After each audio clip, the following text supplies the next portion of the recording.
Thank you. Go.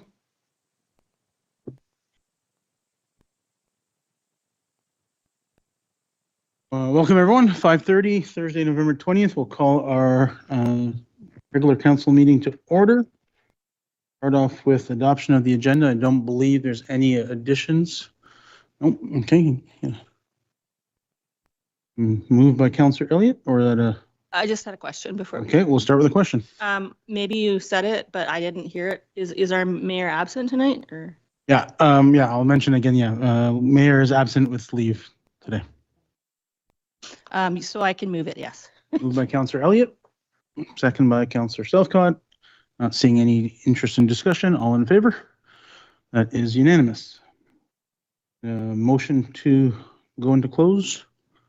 Councillor Isaacson. I move that council move into a closed meeting to discuss matters covered by the community charter under section 90 part 1E, the acquisition, disposition, or expropriation of land or improvements if the council considers that disclosure could reasonably be expected to harm the interests of the municipality. By Councillor Southcott. All in favor? That is unanimous. We will reconvene at 7 o'clock.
hours to see displays. Let me see inside.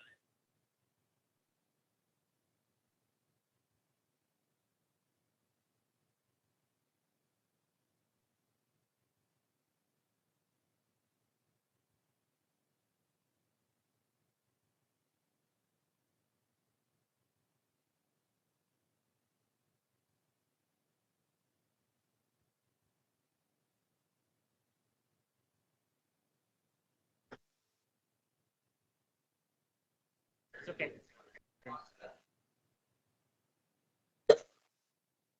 I don't think there's anything you can do about it first.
Good evening, everybody. Welcome, everyone. We will reconvene our council meeting today for November 20th, 2025. We previously adopted the agenda prior to going into our closed meeting. The mayor is away today on leave, and so I'll be filling in as chair of today's meeting. We'll start by acknowledging that we have the opportunity to do this meeting on the territorial land of the Tla'amin Nation, who have stewarded this land for time immemorial. And we'll start with our public input period, which allows up to 3 members of the community to have an opportunity to provide comment on a maximum of 2 minutes on matters related to legislative matters, committee recommendations, and new business. The only one of those 3 that we have on the agenda today is some new business. So if you want to please introduce yourself, and you have 2 minutes for comments.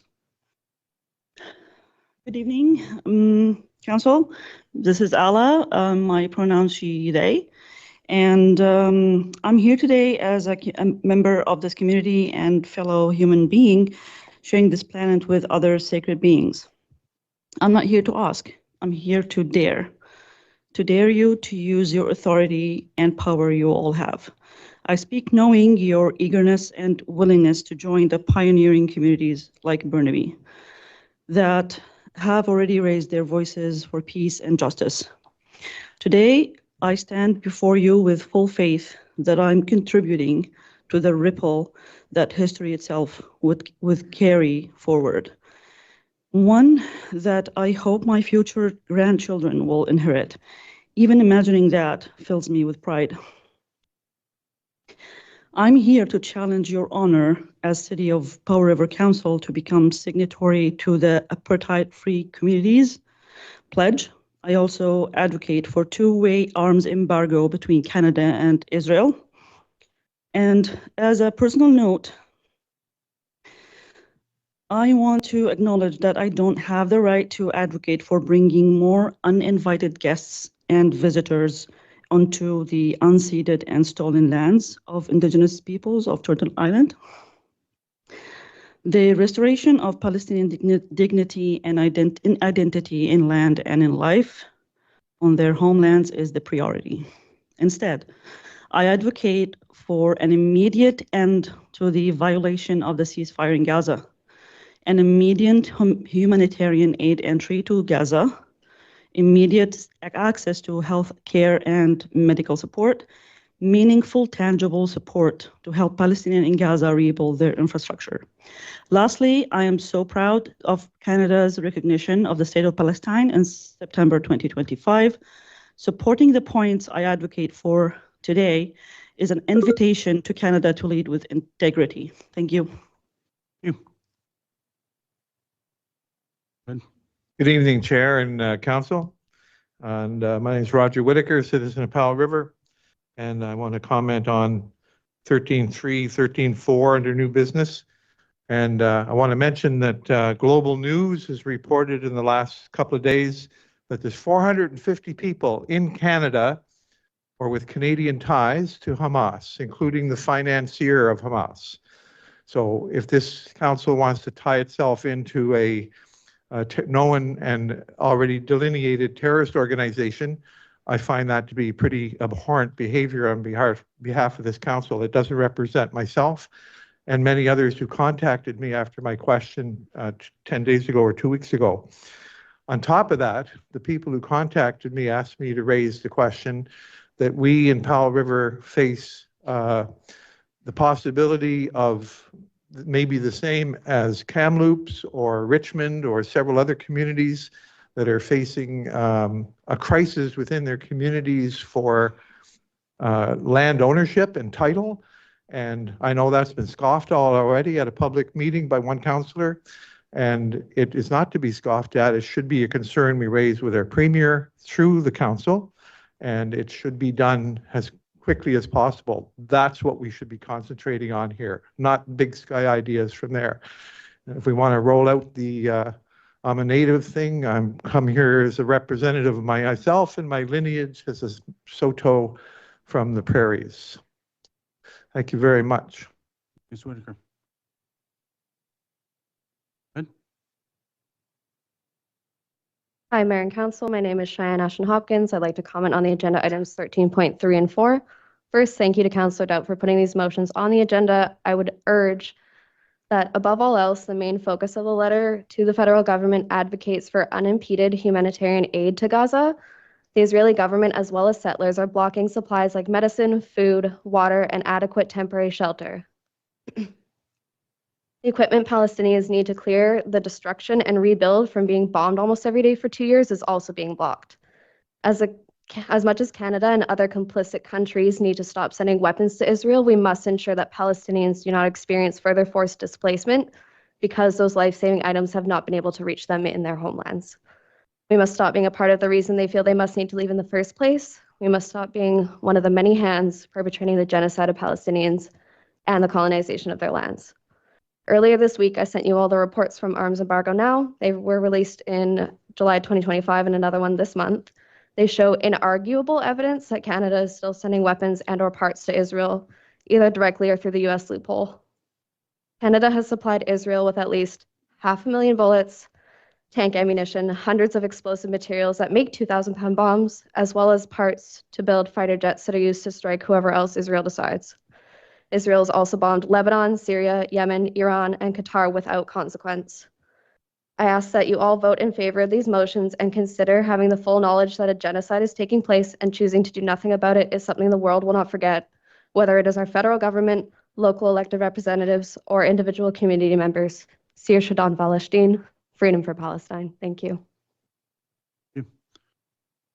I've been informed by staff we have at least one caller online, and I think we have another person waiting to ask a question. Just by a show of hands, was there anyone else looking to make comment today? And one more. So do we have any agreements or disagreements on staff council to allow for 3 more comments? Okay, we'll go ahead. We'll start with a caller online, if you don't mind.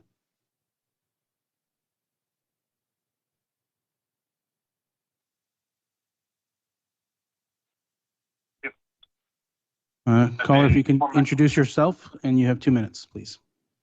Hello, good evening, members of the Powell River City Council. My name is Aaron Chaplaros. I'm calling in tonight on behalf of B'nai B'rith Canada, the country's oldest Jewish human rights organization, to express our strong opposition to agenda items 13.3 and 13.4. Canada is experiencing an alarming rise in anti-Semitism. B'nai B'rith Canada's most recent audit of anti-Semitic incidents recorded a 124% increase in anti-Semitic incidents between 2022 and 2024, with overall police-reported hate crimes in Canada also increasing. In this climate, municipalities must act responsibly to avoid inflaming tensions and refrain from adopting motions that can legitimize hate or deepen division. Agenda items 13.3 and 13.4 rely on highly contested figures that originate from the Palestinian Health Authority in Gaza, an entity controlled by Hamas, a listed terrorist organization. These motions also present the Israel-Hamas conflict in a one-sided and misleading way, placing blame solely on Israel while failing to acknowledge the role that Hamas and other terror groups play in this conflict. They further erase the mass killing, rape, torture, and hostage-taking of innocent Israelis on October 7, 2023. The Apartheid-Free Communities Pledge is inflammatory and rooted in an agenda that seeks to delegitimize the world's only Jewish state. Endorsing it would directly undermine the sense of safety and belonging of Powell River's Jewish residents. These motions risk causing deep divisions and further inciting hatred against the Jewish community, which is already under attack in Canada. I urge City Council to reject these motions and work together with all communities, including the Jewish community, in making Powell River a welcoming, respectful, and inclusive community for all its residents. Thank you. Thank you very much.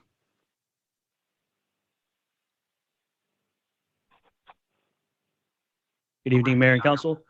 My name is Brad Collicutt. I'm the president of the Power Professional Firefighters Association, Local 1298 of the IFF. I'm here tonight to speak in strong support of council receiving and directing staff to implement the fire service master plan that was recently completed by Firewise Consulting. The master plan is a critical and long overdue step for our community. As Powell River continues to grow and densify, the demands on our emergency services are increasing and becoming more complex.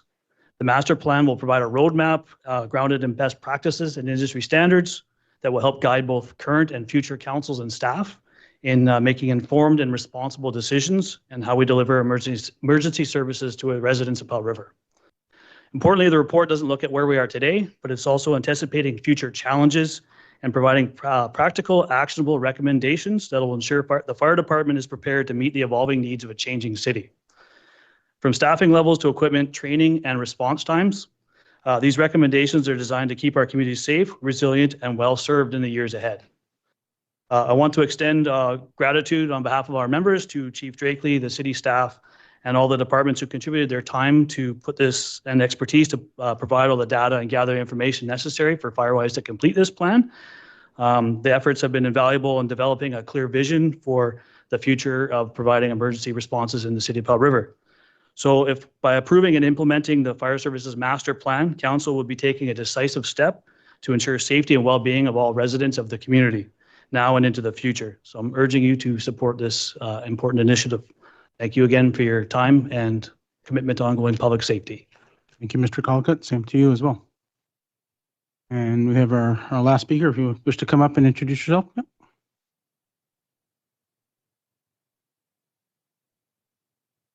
Hi, good afternoon, Council. My name is Diane Sparks, and I guess I just want to comment that I don't feel it's appropriate for a municipal councillor to act as a foreign policy actor. Our city has urgent local needs, economic pressures, rising taxes, infrastructure repair, and community divisions that require attention. By advocating for international embargoes and federal immigration policy changes, Councillor Dowd has stepped outside the municipal authority and risks speaking for residents who do not authorize such a position. City Hall should remain focused on Powell River's priorities, not foreign affairs. Thank you. Sparks. Thank you, everyone, for the wonderful decorum and giving everyone the opportunity to speak peacefully. I ask that with our delegation or large crowd today in the gallery that we continue that decorum throughout the meeting. I have found in the past when even small whispers are happening in the gallery, they can travel. This room is not very good acoustically, so even the smallest sounds do come across. So we will move along with our agenda to our first and only delegation today. There we go. 8.1, Dale Sundberg and Peter Larlee from the qathet Pickleball Association.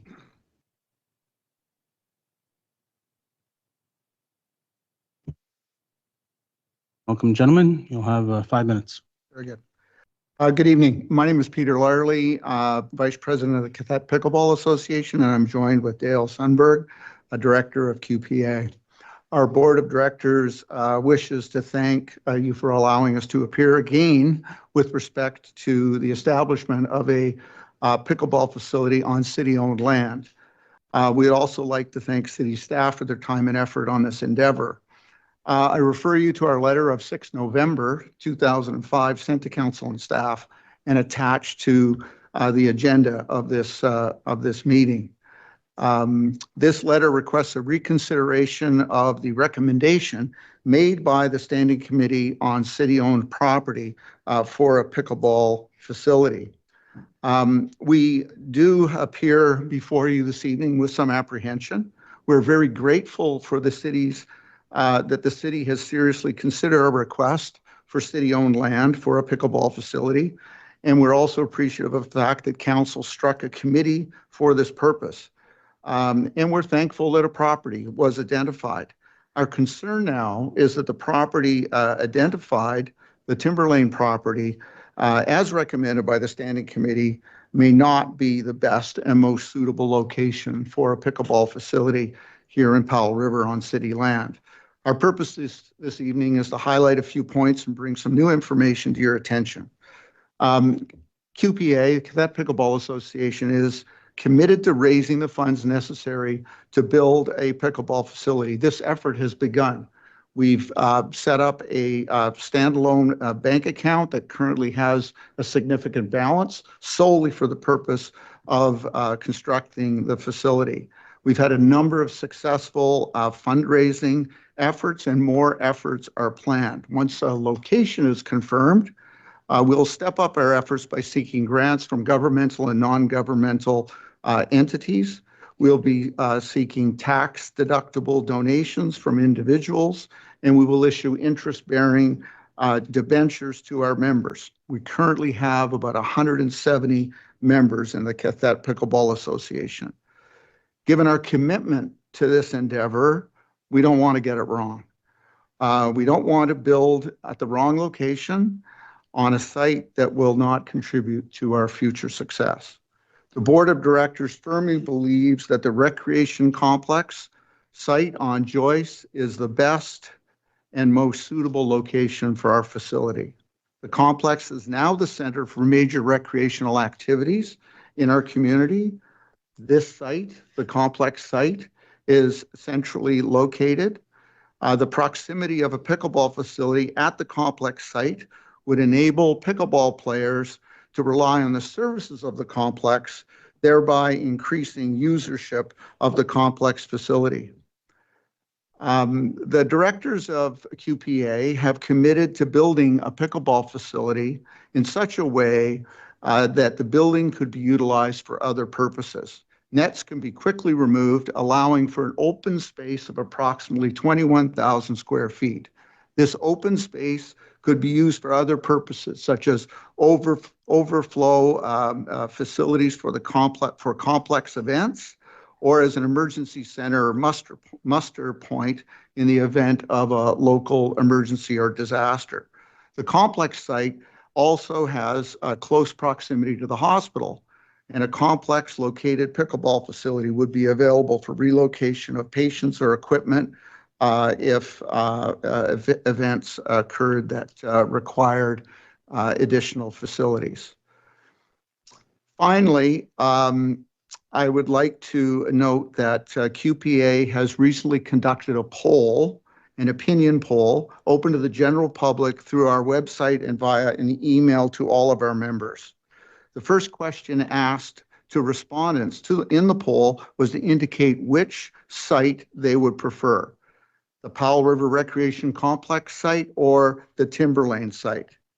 As of this morning, we had 155 responses. 81.3% of those respondents indicated they preferred the complex site. 18.7% of the respondents indicated the Timberlane site. In addition, we provided an optional area for respondents to include any general comments. Of the comments received, the majority were in favor of the complex site, with three major themes emerging: suitability of location, access via transit, and integration with current amenities. So these were repetitive comments that came up. Other comments that came up were cost efficiency of Mr. Larlee? construction at the complex site. Mr. Larlee, Yes. I just wanted to give you a note, the 5 minutes has come up. Can you wrap up in 30 seconds, please? Yes. The fact that families can visit one site and participate in various activities at the same time, and an easier build location. That concludes my comments. Thank you very much again for the time, and we'd be happy to take any questions. Thank you very much. Does anyone from council have questions for the delegation? Mr. Councillor Elliott. Thank you, Chair. I believe Councillor Isaacson also had her hand up. My question is, were either of you on the committee that made the recommendation? And can I ask a question about the conversations? I assume that both of these locations were part of the conversation of that committee, and they landed on the other one. And so I'm curious about why they thought that other location was better. And I think it has to do with maybe the rec center site not being as easy and fast to make determinations on, as opposed to the single. So timing was an issue. So we were both on the committee, and the first general roundabout through the table, we talked about the complex site, and there was comments made about the suitability of that site for some reasons that Mr. Bretzlaff put forward. Others talked about positively, and then the conversation came up about looking for a plan B. Right, so to look for another site, based on the fact that it wasn't sounding very good for the complex property, right? And the community use down the road for that property was. Mr. Sundberg, if you can just speak a little closer to the microphone. Right. So So community use of that property down the road for possible facility use. Based on what's happening at the complex. The end of life conversation came up a few times, right? Which, fair enough. That's an opinion, but we were kind of led away from the complex, and in our opinion, when we started looking at it and looking at the Timberlane property and the reconfiguration of the footprint of the building that we originally came to council with, we changed that as well, trying to make the footprint smaller, right? So we reconfigured, and if you look at that picture that's up on the screens right now, that small rectangle is the size of the facility that we're looking to build. The large rectangle is the actual footprint of the complex today. So I superimposed that onto that piece of property based on the fact that we were talking about there's not enough land there to build both facilities. Well, if we look at that chunk of land, that small rectangle that represents our building can be put anywhere on that property, right? And if there's future uses that are needed, there's still a lot of property available. And if we were ever to build another complex as nice as the one we got on that property, we'd be very lucky. But I think we're all realists when it comes down to it, that we wouldn't be building a building like we have today. So what we're asking is to reconsider the complex property. Let's put a little bit more thought into it and do it right the first time. And, I think we've been getting pushback from pretty well everybody that we've tried to lobby well, we've talked to a lot of the council chamber. We've talked to business folk around town that we're going to be talking to about sponsorship, and the same question keeps coming up. Why not the complex? Why not the complex, right? Our members, we go to our members and our members saying, why not the complex? And we're we're here to say, yeah, why not the complex, right? We never really got a solid reason why it can't be the complex. I'll counter that with saying you got a reason. Whether you choose to make it solid or not is dependent on how you feel. So the reason that I shared at that meeting and Mr. Bretzlaff has shared. So a couple things. There is the concern with the ammonia plant at the complex, and there's the reason why on the capital plan right now is a potential move of the horseshoe pit that is situated right next door to the complex, and that has not been finalized. It's been on the project plan for multiple years. So that is part of it. The second part that I shared multiple times in our pickleball committee meetings was we don't have a master plan for that complex site in general. Our complex celebrates 50 years coming up next month, I believe. And we don't know what is going to happen to that facility in the next 10 to 15 years. If we had a plan that encompassed whether we were growing, staying, building, whatever it might be, I would love to have that there and have the pickleball court as part of that plan. But that plan is probably 3 to 5 years out if we were to start it today.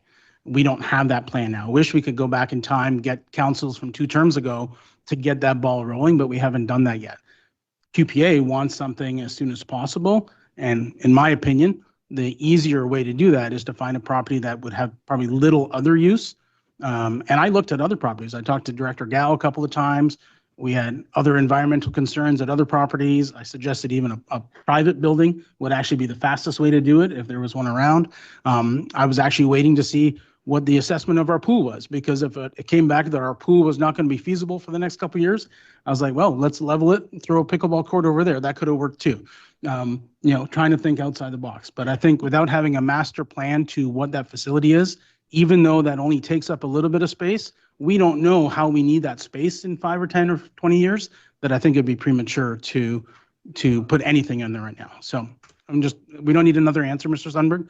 We've got 2 other questions. I've got Councillor Isaacson and Councillor Palm. Yeah, thank you. My question actually was already asked by Councillor Elliott, but one thing I wanted to add, 2 actually things I wanted to add. One is just for your own clarity, we don't make motions immediately as a result of delegation. So if there was any motion as a result of your delegation, it would happen at a future meeting. So just so that you know what to expect tonight. And the other thing that I wanted to add is, there have been conversations in this community broadly for quite a few years on the role of the regional district in our recreation complex, and those questions aren't answered. And any actions that might impact the relationship with the regional district on the future of recreation planning in our region is a risk to me. And so I would also hesitate to focus on the rec complex side at this time. Thank you. Thank you. Councillor Palm and then Councillor Southcott. Yeah, I did have a specific question, and that is of staff. We have asked for a report on the potential site by Timberlane. How soon might that be coming to council as a report?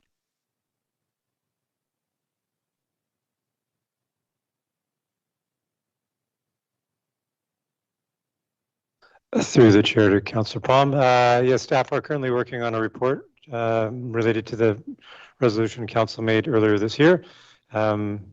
Ideally we were going to have it before the end of this year, but this news throws a bit of a curveball into our plans. But we were prepared to come forward with an initial report. It wasn't going to be the complete report. It was going to highlight some of the challenges with the Timberlane site that need to be overcome if that's the site that's going to be pursued. But hope that answers your question. Yeah, so that is a key piece of information that needs to come forward, because we can't make any decisions until we get that report. We did vote on the particular site by Timberlane. That's still in the works and part of the plan. But, and knowing where the community is and having heard some of the concerns around that particular site in terms of actually who owns the trees on it, how much is it going to cost to de-stump and all the rest. There are multiple questions that are come forward and going to be addressed in that report. That site might not be suitable at all. And that's just fact. So until we get that, it's really hard to say where we're going to go and what we're going to do. But I, as a particular councillor on the committee, with these fine gentlemen, I am in support of the complex site. I'm sorry to say, I abide with what the people are interested in seeing, and we should take care of that ammonia problem so that that site can be fully utilized, because that is for recreation in our community. So I just want to say thank you, gentlemen, for coming here tonight, and a great presentation. Councillor Southcott. Yeah, thank you, Chair. I do appreciate you coming. There's no doubt at all around this table as to how important pickleball is to a lot of people in this community.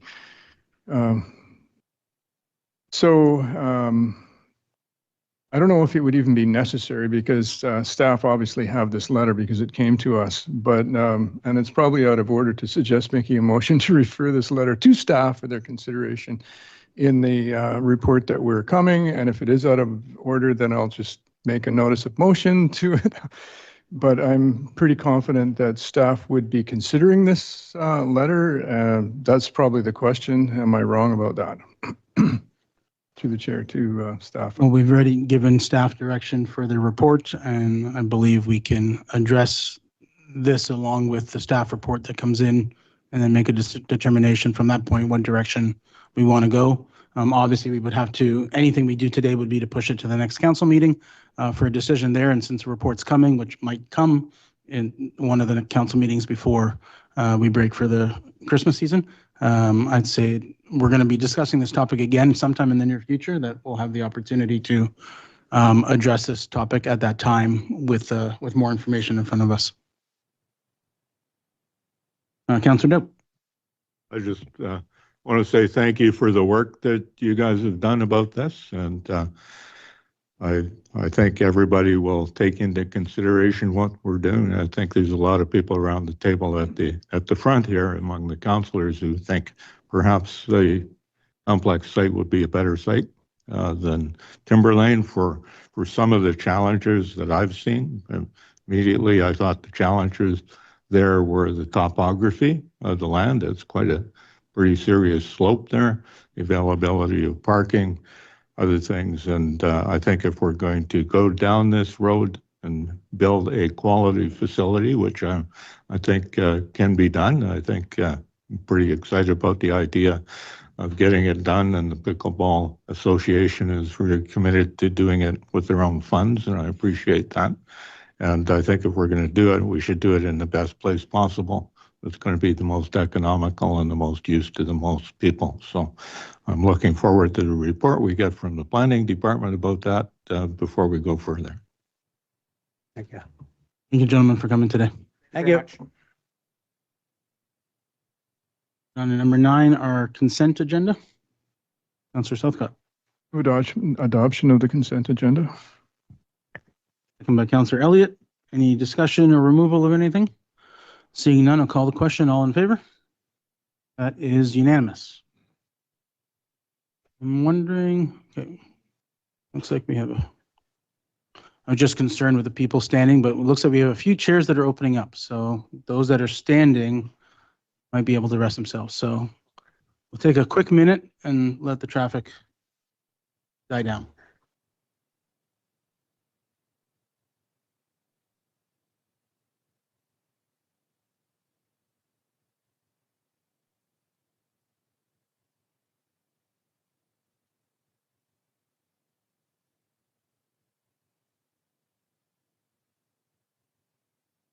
I don't think so.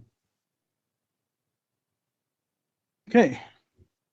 Moving on to unfinished business. 12.1, the 2026 Transit Service Expansion Funding. And I've got our Acting Director of Infrastructure, I believe, or are we bringing in the big boss, Mr. Ringma? Good evening, members of council. So I'll introduce our Manager of Transportation, Mr. Cam Reid, who's going to speak to this item. Thank you. Thank you.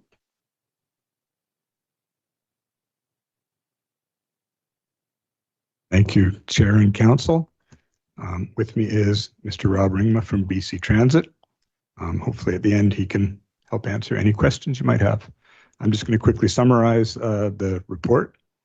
At the end of last year, council approved 2 transit expansions for 2026, one for 2,700 hours and 3 buses to be applied to the fixed conventional bus route, and another for 2,400 hours and 2 buses that was earmarked to allow for a potential on-demand component to our transit system.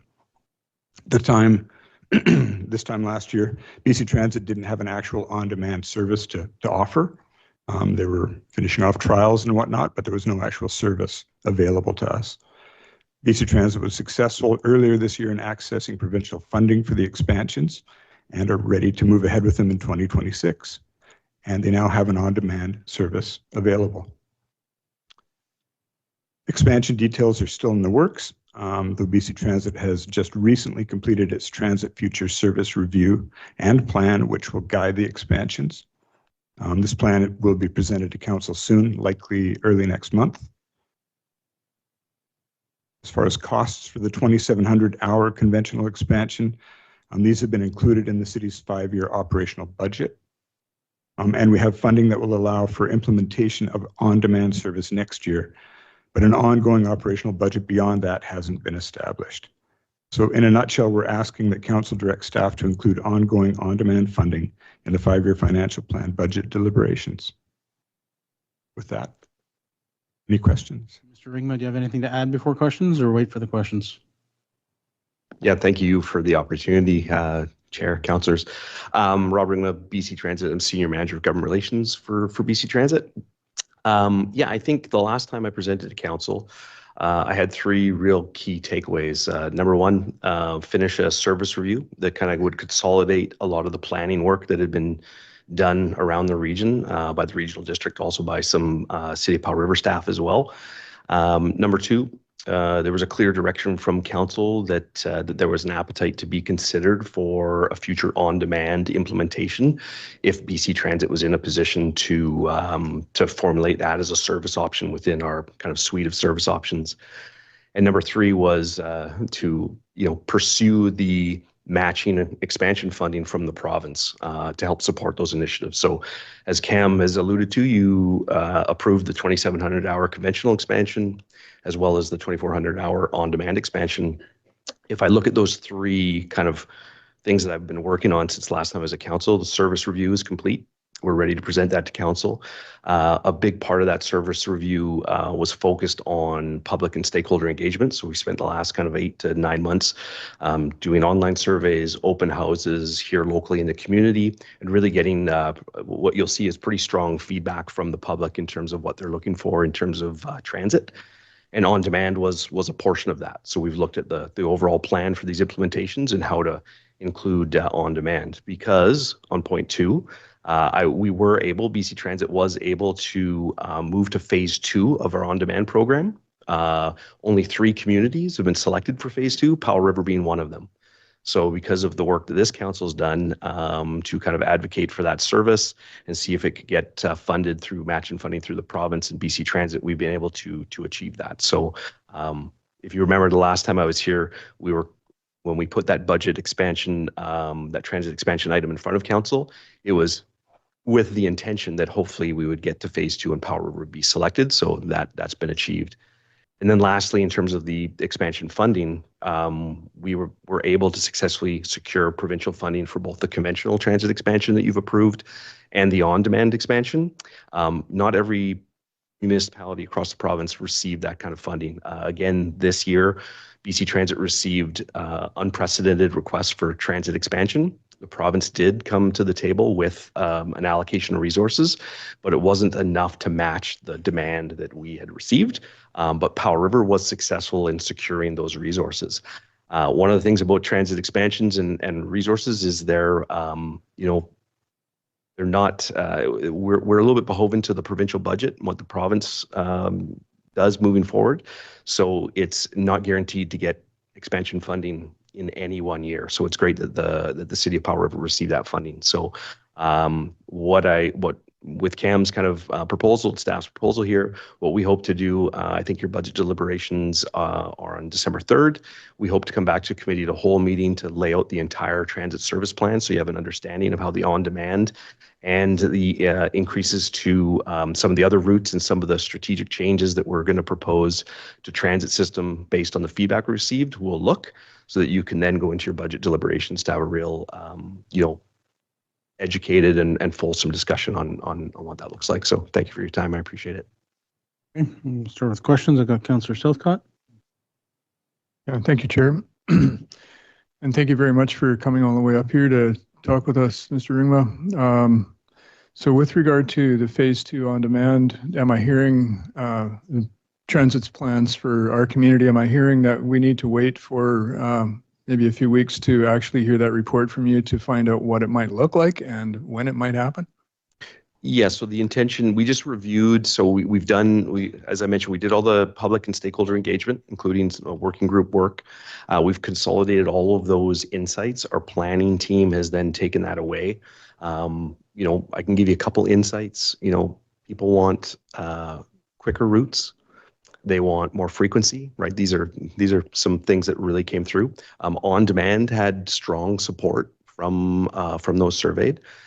If I gave you just a real 30,000 foot level view, it would really be looking to try to create what we call a frequent transit network. So a spine route that would have a high frequency along a lot of the corridors where a lot of those that we've talked to are saying they need to travel to or from. And then the on-demand portion would mirror current, like in the first phase, would probably currently mirror what Zunga Bus is currently covering in terms of coverage area. But obviously what we'll do is we'll analyze the data, continue to refine that and look for different improvements. But I would say the on-demand portion allows us, by having the on-demand portion allocated, allows us to take the other resources and put those into what we deem the fixed route service or your conventional bus service, to allow us to beef that part of the service up a little bit more heavily. So the two do kind of play together to help us have a very wholesome approach to how we look at the transit system in the city. Thank you. Just wondering about the when, because we were considering on ending the Zunga Bus at the end of December. Yes. So how much of a gap is there likely to be? Yeah, sorry. Thank you, Councillor Southcott. Through the chair, the plan would be, again, we've reviewed with staff. We're in a position to now review it with council. We do have kind of priority strategic options for a March implementation. So it would be a March 15th implementation of 2026. Many times I've come to this council before and talked about, hey, funding is not for initiatives that are a year out. Because you signed the MOU, we were able to go to the province, we were able to get the matching funding, the phase 2 program aligned to Powell River. And so, yeah, we're looking at implementation of these expansions and improvements to the transit system for March of 2026. Wow, thank you very much. Councillor Elliott, did you have your hand up here, Councillor Rideout? Councillor Elliott, then Councillor Rideout. So we have done tons of work in our city around piloting on demand, as you know. What did you learn that was helpful in this decision-making process from our pilot project? Yeah, we'll definitely dive into a lot of that when I have my senior transit planner here with me, Adriana McMullen. She's fantastic what she does, and she can probably describe it a lot better than I can. But what I would say is, just in general, we will provide some stats on demand. But definitely there was, as I mentioned, about 70% of people were in favor of on demand. One of the other things about our on-demand service that will differ from Zunga is we'll use one of our RBOC vehicles, which has basically full capabilities for anybody with a mobility aid or even a wheelchair. So one of the benefits to that is it may actually see a bit of a increase in some of that ridership, and it may actually take some of the pressure off the handy dart system, where somebody who's maybe able, cognitively able, but maybe has a mobility aid, they would be able to use Zunga as an option because of the bus that we're using. So that was seen as a bonus as well. And then I just think, on demand, and I've been in front of council before, and we've done quite a bit of research on demand. And it really is effective in serving some of those areas that might not have the ridership that I'm going to use the word deserves, it's the wrong word, but that deserves fixed route transit, like a larger bus going up and down the streets. So on demand it works well in some of those kind of areas where the transit demand is there, but it might not be high enough to match what an investment would be needed if you went with a conventional larger bus.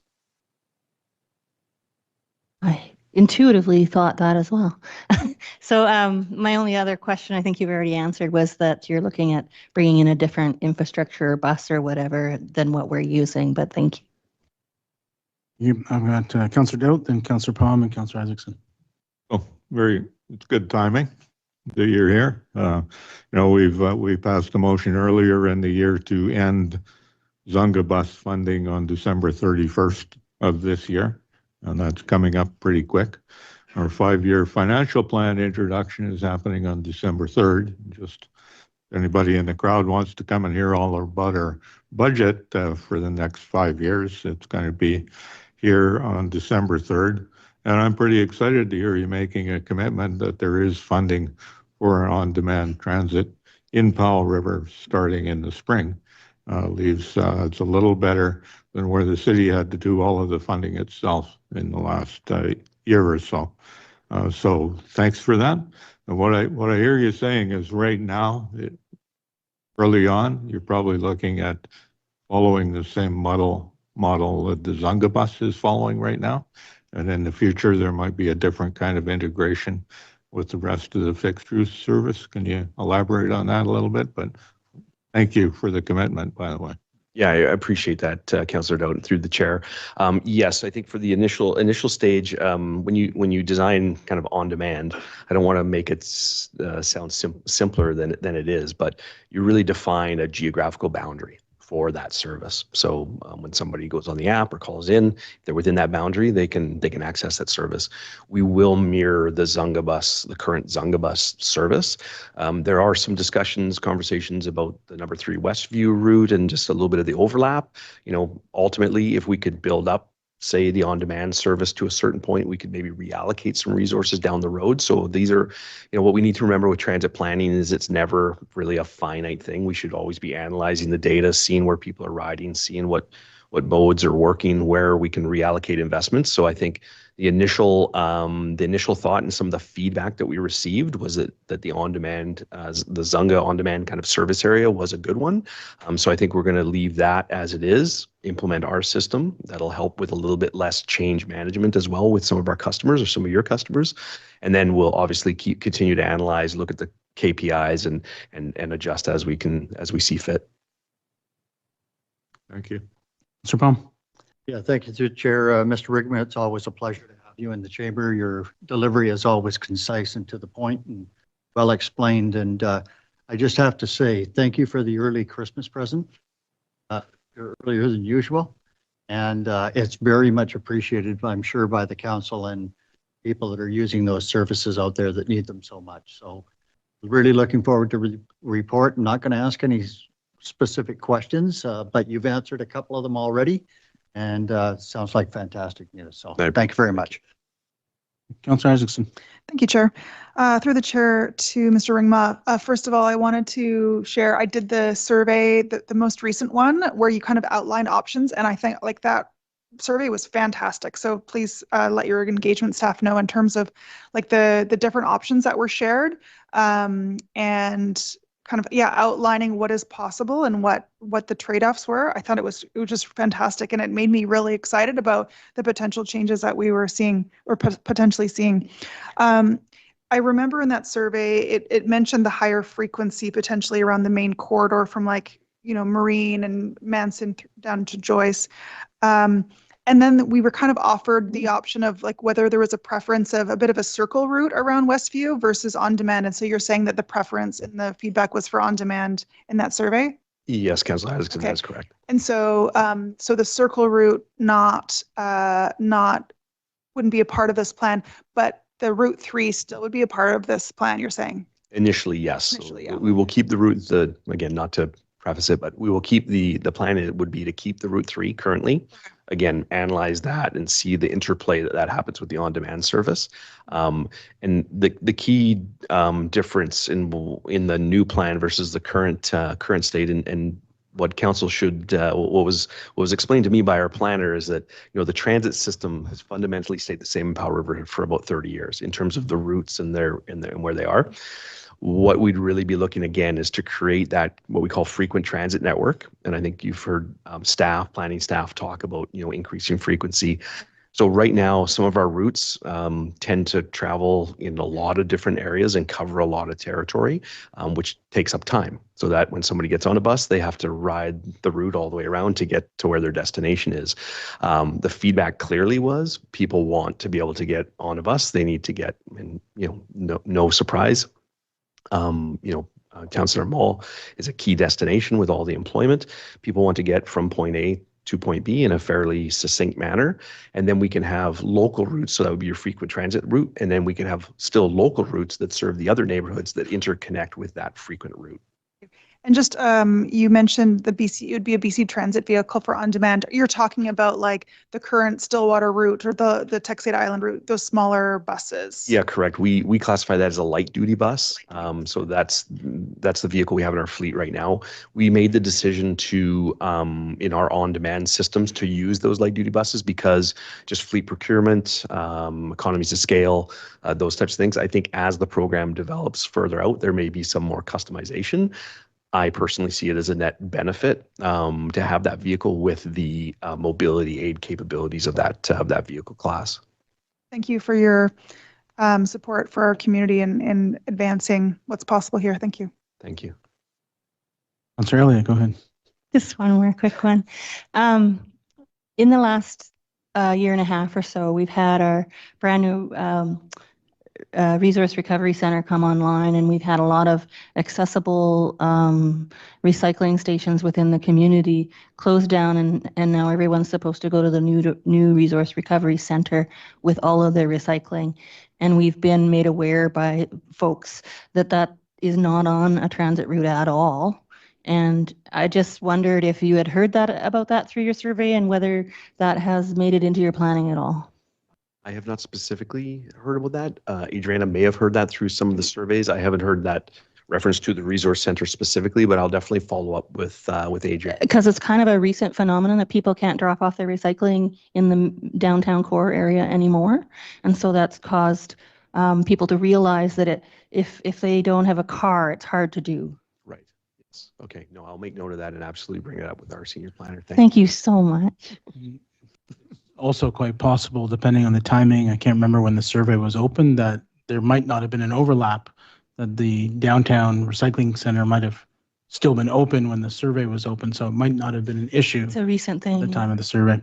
My one question, I appreciate you coming up here and even making the trip up here, and maybe you're coming up again in a couple of weeks, I don't know. So you might have been able to do this one virtually, so appreciate you making the trip. And appreciate to hear that we're getting this gift of some kind from the province and BC Transit and expansion. However, this is a gift that also means that as council, we have to approve extra budget as well. So I do need to ask the question.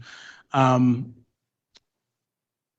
the motions were passed last year, the anticipation was the 2,700 hours of service.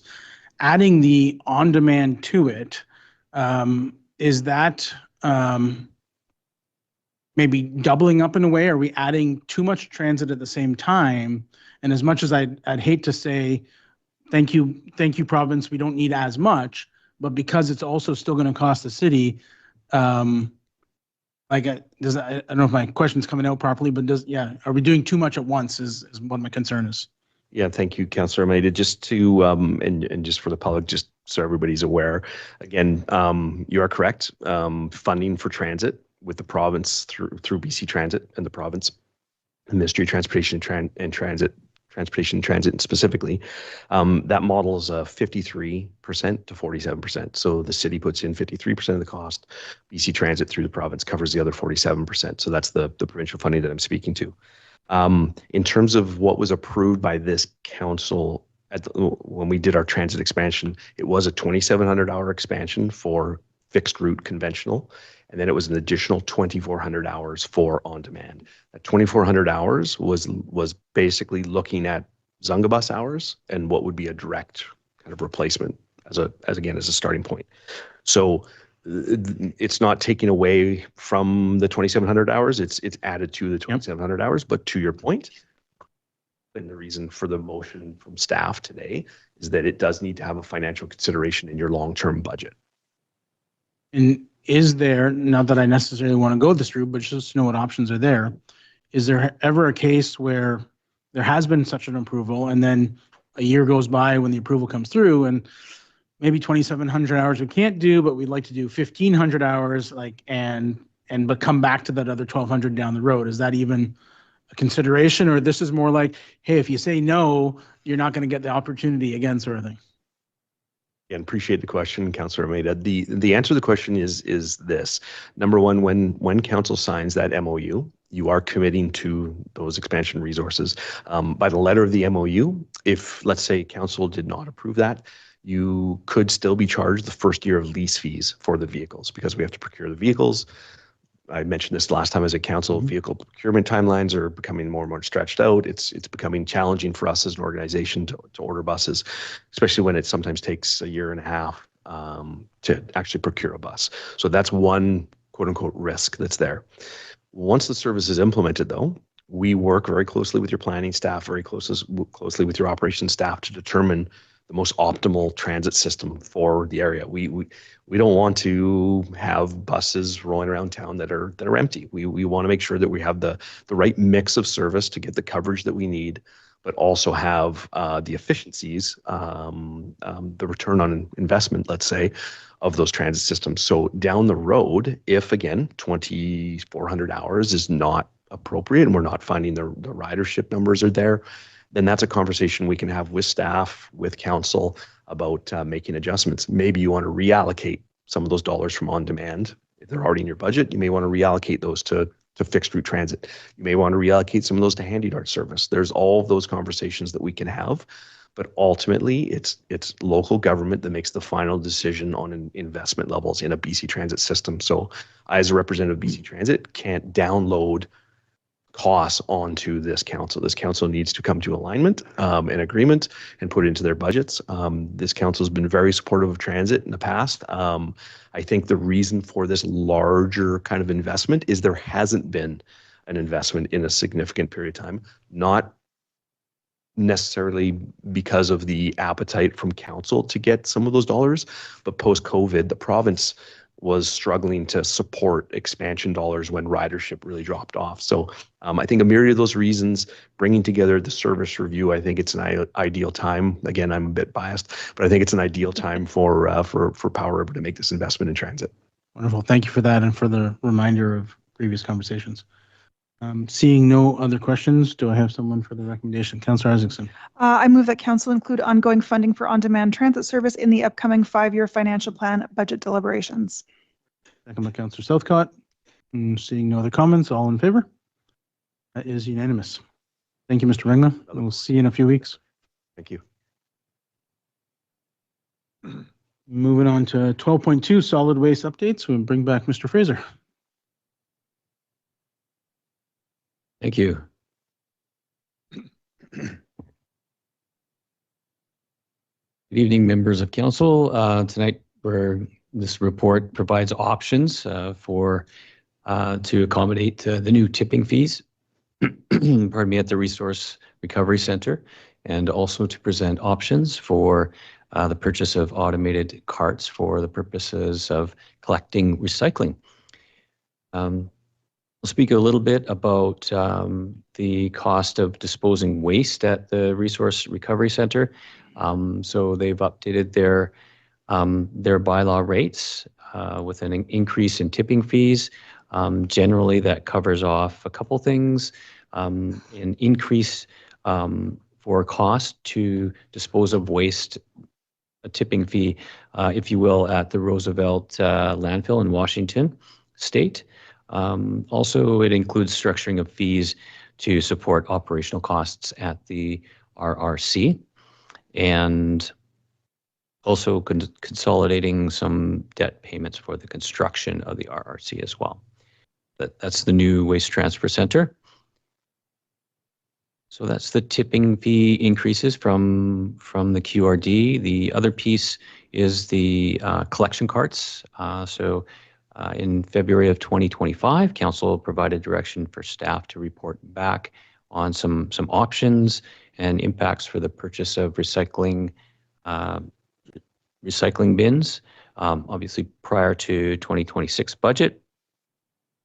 And based on that research that staff has done, we're recommending that the automated carts for recycling be included in the draft 2026 budget at a cost of $692,000.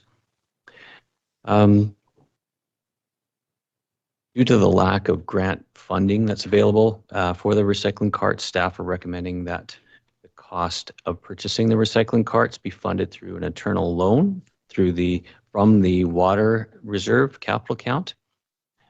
And then that would be paid back through the solid waste revenue fees generated from an increase to the user rate over a period of 5 years.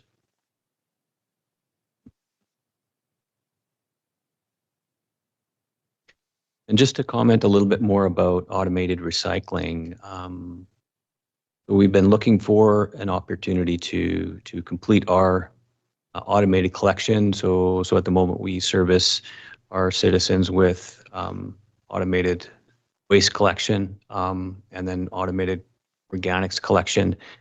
So this would complete the set, I guess. It does offer some efficiencies in collection, specifically less manpower. So what we do with 2 trucks currently, we would do with a single truck in a day. And typically it's around 600 collections, I think. Sorry, I think it's 550 collections for each day that the truck is out collecting. So we would basically have 1 truck out on the street for recycling rather than to have 2. So we'd save some manpower costs there. So that's reflected in these calculations as well. So the manpower savings would be around $26,000 per year. And then some of that's offset by a minor or a reduction in revenue from Recycle BC of around $9,600. And that's because the rate for automated container collection is less than the rate for manual collection. So implementing automated recycling would result in a savings to the program of around $16,000 per year net. So the new bylaw rates that are proposed here include the QRD tipping fees, and then there's a piece for the recycle carts in there. And again, that's borrowed from the water reserve over a period of 5 years. There's some operational cost savings, which I just referenced, of around $16,000 per year. That's baked into that new rate. And then the new rate comes in at around $245.35 for 2026. What does that look like in the region? If I compare that with our friends and neighbors that offer similar services, that puts the new Powell River rate probably about mid-pack in comparison with other municipalities. So the range, I think the high is City of Courtenay at $357 per year. The low right now, Town of Ladysmith at $168. So the new proposed rate would come in around $245. So that's about mid-pack. So you know that we're getting decent value for the service, for the cost. So it's not too high and not too low. Again, mid-pack number.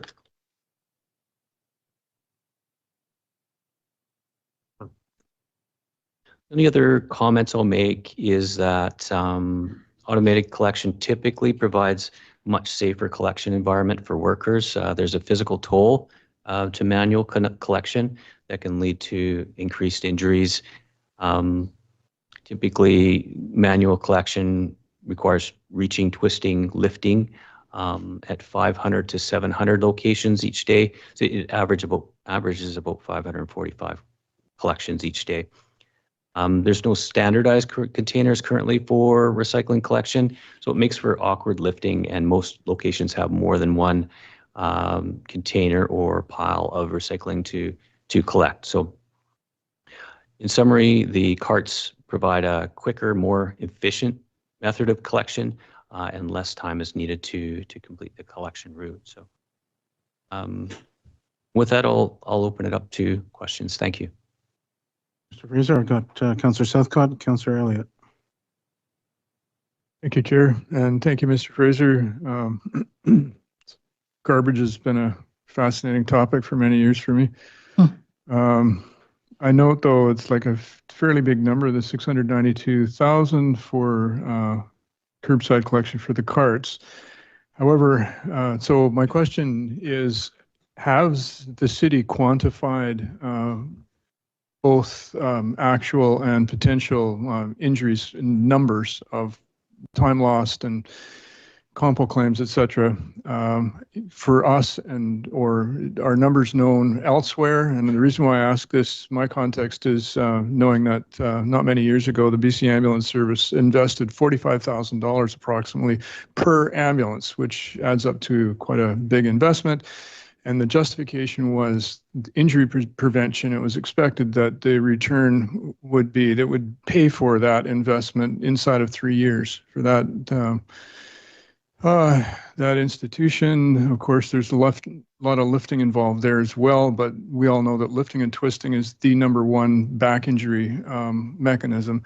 And there's lots of that, which you just referred to. So do we know numbers? I mean, I would expect, I know what I expect, but just wishing you to speak to the savings possibly for an investment like this.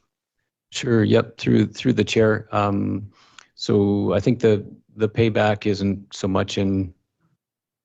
Yeah, I'll maybe just reference the number of safety items that. So we looked it up to find out what we've experienced here at the city. It's not a ton. It's I think there was 15 in the last 6 years of reported MSI injuries or musculoskeletal injuries, usually lower back and things like that. So it's not a huge number. It just isn't, but it's certainly there. I will say it's probably the #1 talked about item at all the safety committee meetings. So just trying to put things into place to make things more consistent, to cut down on the number of times that staff have to grab and lift and put things above their shoulders. So yeah. So that's probably what I can say for the stats that we have.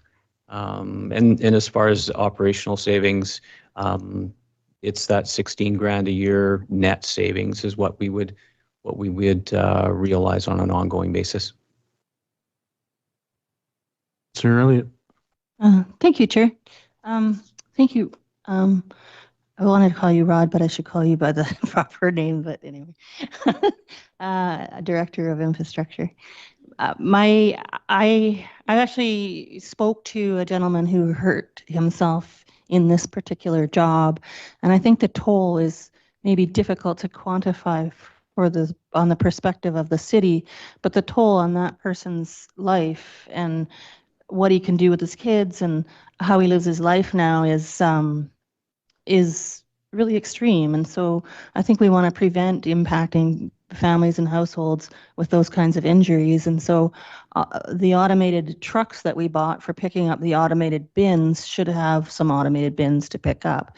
Otherwise, we're not realizing the full value of those trucks we spent the money on for picking up in an automated way. And we're still having people, maybe even more awkward, because those trucks aren't actually set up for manual lifting and putting stuff in the trucks. They're set up for the automated system. So they're not even really compatible necessarily as the other older trucks were.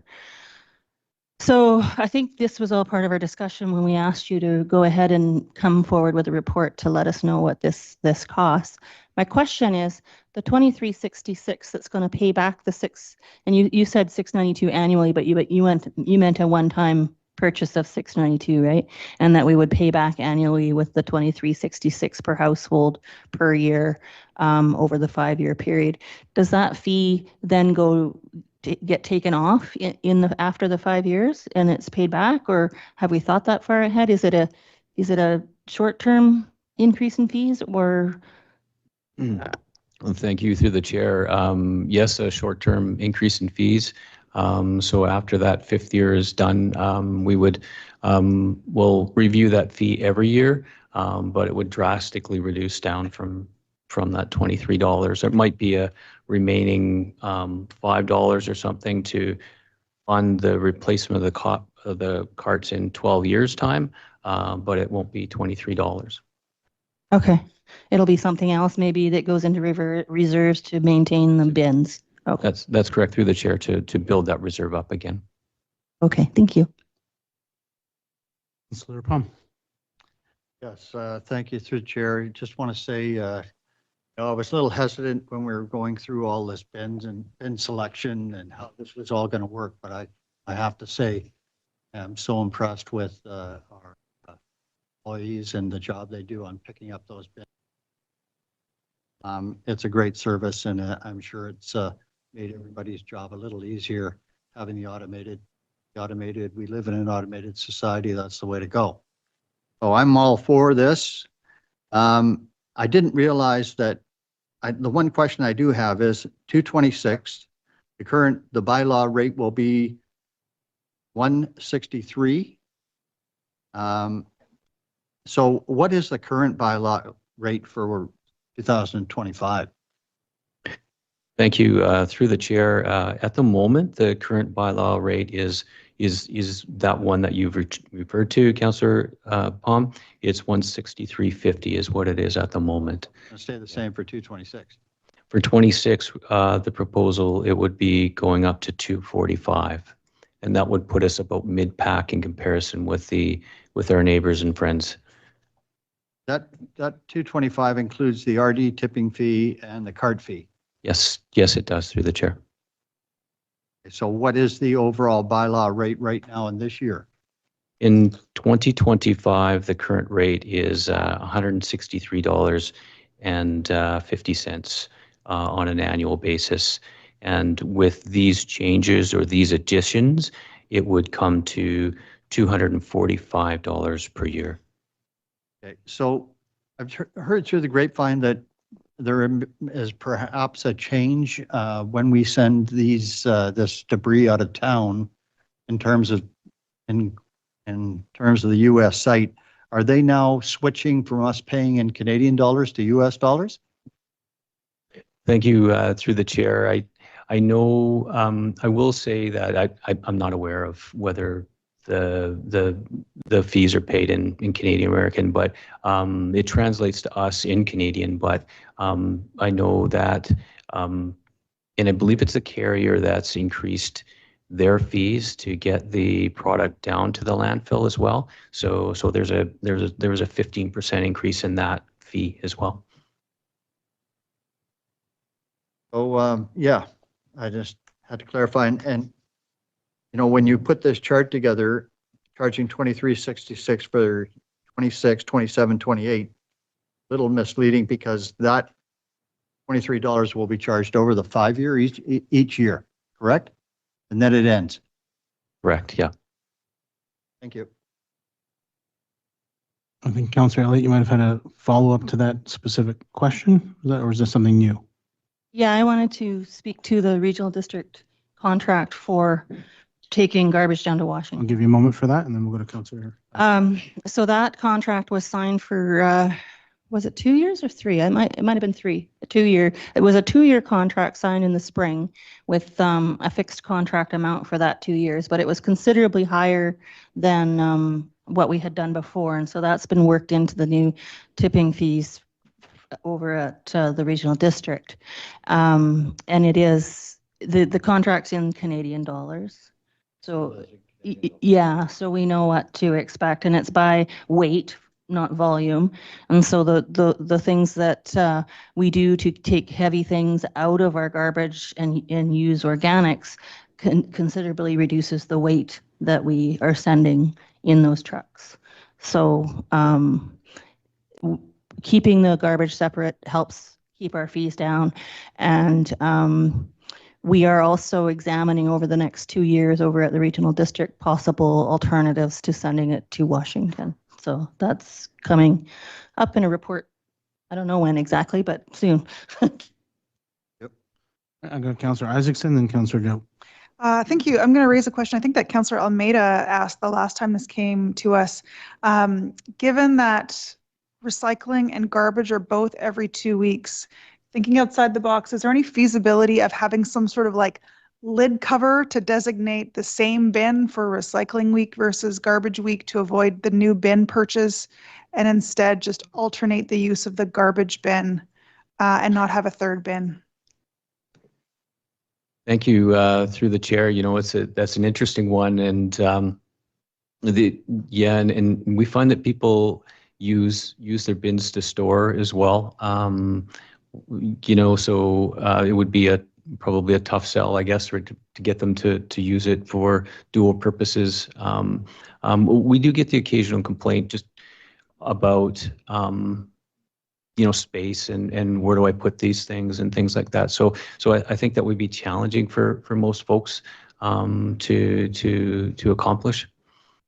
Yeah, I'm thinking it's kind of like it's challenging for some and beneficial for others. I'm someone who doesn't have a garage, and so they're just sitting in my driveway, taking up space, and so it would benefit me and other people who have tiny garages to have fewer. I can't store stuff in there anyways because it's outside and bears are gonna get in. Okay, that was one question. But so just to clarify, you're not aware of any like bin covers existing, that this is a thing that any municipalities have used?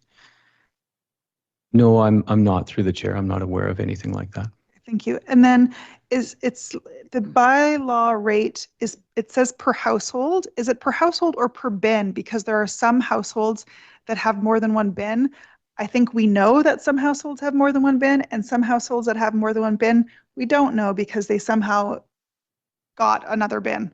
And so I'm wondering if we know where multiple bins exist, if there's a possibility for an audit, and whether this fee is per household or per bin.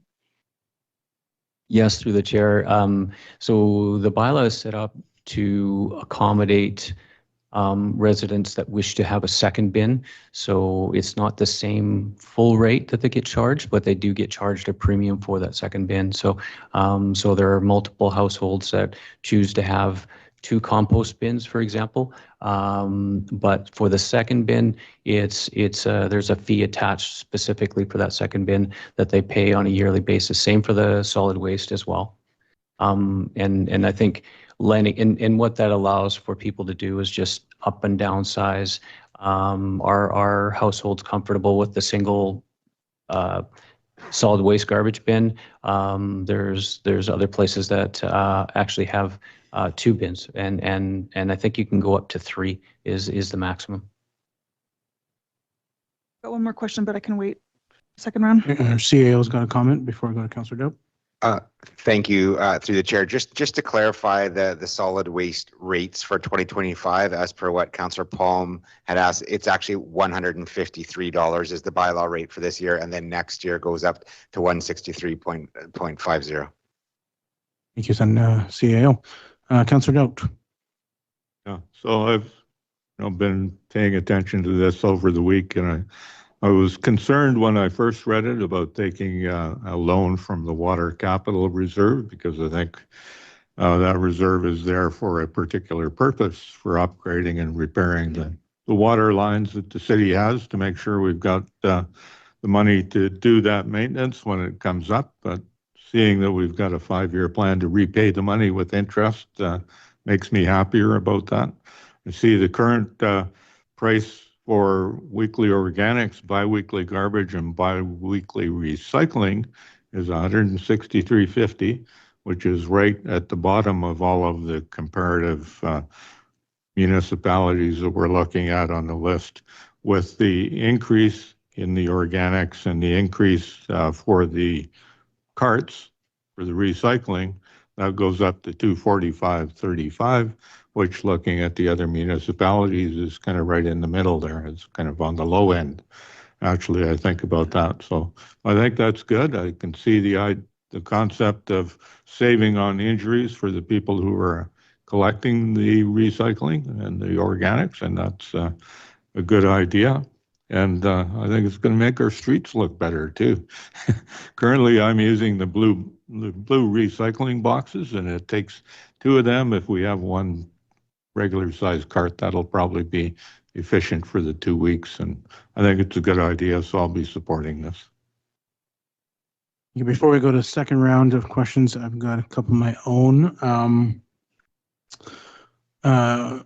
I've lived in communities before that my residential recycling was separated in advance. I had a yellow bag for paper products, gray bin for glass, and blue bin for everything mixed, which is counter to the whole automated system because that wasn't automated at all. I've always been curious, I guess, from logistical standpoint, why ours was like not segregated in that way, and I guess pros and cons as to doing that. It's kind of an open-ended question. Thank you through the chair. And I wouldn't say that I've had a lot of experience with that particular method. If you were going to bundle like cardboard and like cans and things like that into separate piles kind of thing. So I don't know if I'd do it justice with an answer. What I can say is almost all the municipalities that we've looked at do it the way that we do. And I think maybe there's some confidence in just that collection method and how you know it does work well. Fair enough. I know with a bigger bin, it would make it harder to separate it anyway. So I was just curious. The second question, the loan repayment right now is planned for 5 years. And I was curious if that was a legislative requirement to do it within 5 years, or if we were able to stretch it out to 7 or 10 just to lower the cost per household. Thank you through the chair. We did look at different options just to spread it out a little bit longer. The recommendation came from our CFO through finance and his vast experience, I will say, to shorten it up and go with that 5 years. Thank you. Councillor Isaacson, I think Councillor Elliott both had a second question. Thank you. So the report mentions that the revenue from Recycle BC is lower for automated cart pickup because there's not that same visual inspection. I know that sometimes workers will refuse to pick up if they see something that doesn't fit. Do you have a sense of what the scale or percentage of rates of refusal for pickup are right now? Through the chair, could I ask a follow-up question? Are you thinking about contamination rates? Is that kind of what you're? Yeah, contamination rates, like the number of bins that did and not picked up. Yes, through the chair, I would say probably I'm just going to guess, just to educate a guess, probably around 10, no more than 10 per day, I would say. I thought you were going to say 10%. I'd have a little freak out. 10 per day is much. Our last numbers from Recycle BC, who did an audit, we were well less than 10%. Okay. Sure, Elliot. Interestingly enough, my comment was going to be not so much a question, but a comment on some of Councillor Isaacson's questions that relate to contamination, because her earlier question was also about using bins for dual purpose. Currently, our city has some of the lowest contamination rates in the business. We do really, really well here. It keeps our costs down. If our contamination goes up, our costs go up along with it. And dual purpose of bins increases chances of contamination.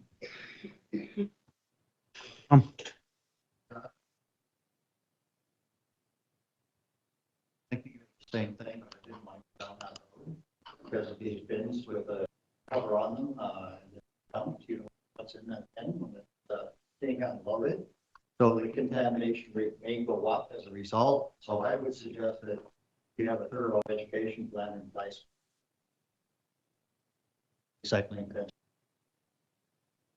Thank you. And through the chair, just we would do our standard procedure. We've done it a couple times now with the rollout of the waste collection carts and the compost collection carts.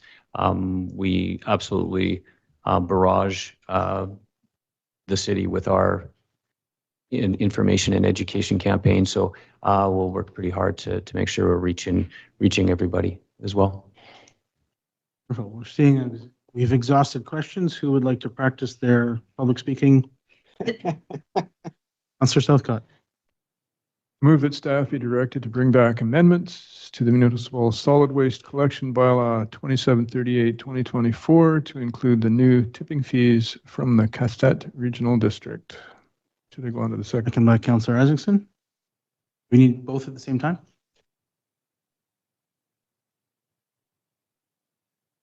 Sorry about that. Through the chair, they weren't designed to be because we didn't know if there would be. So either doing if there's a thought that they could both pass, you could do it at the same time though.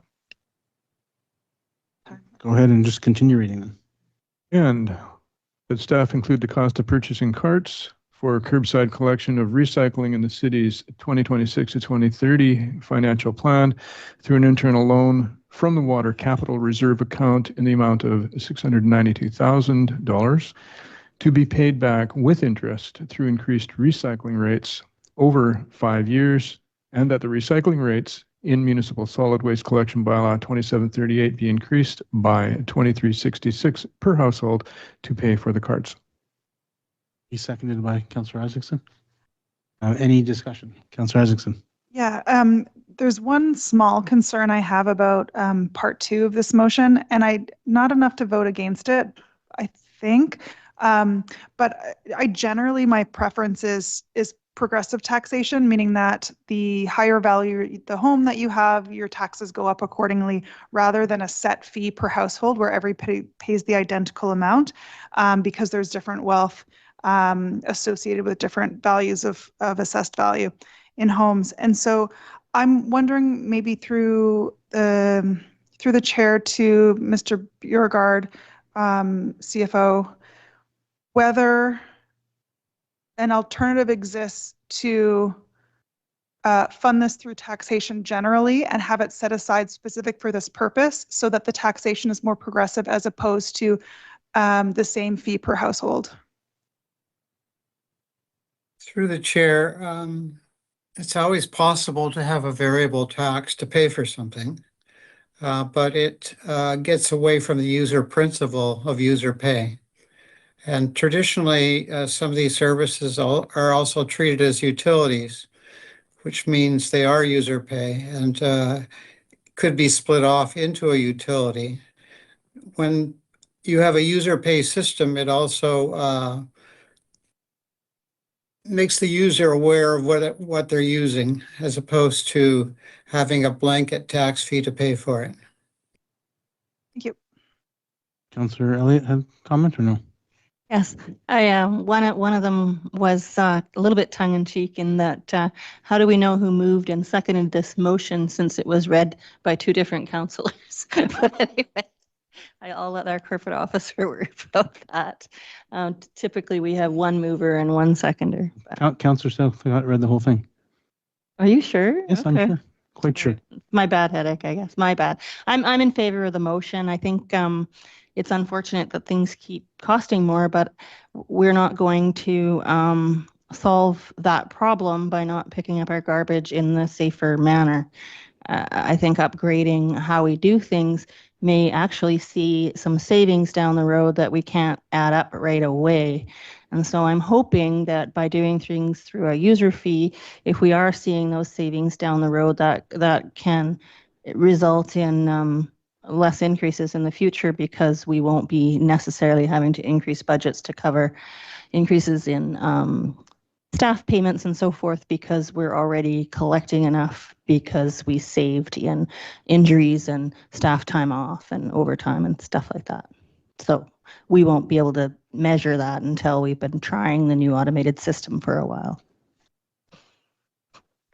Isaacson. One final, I swear to God, final question through the chair to staff.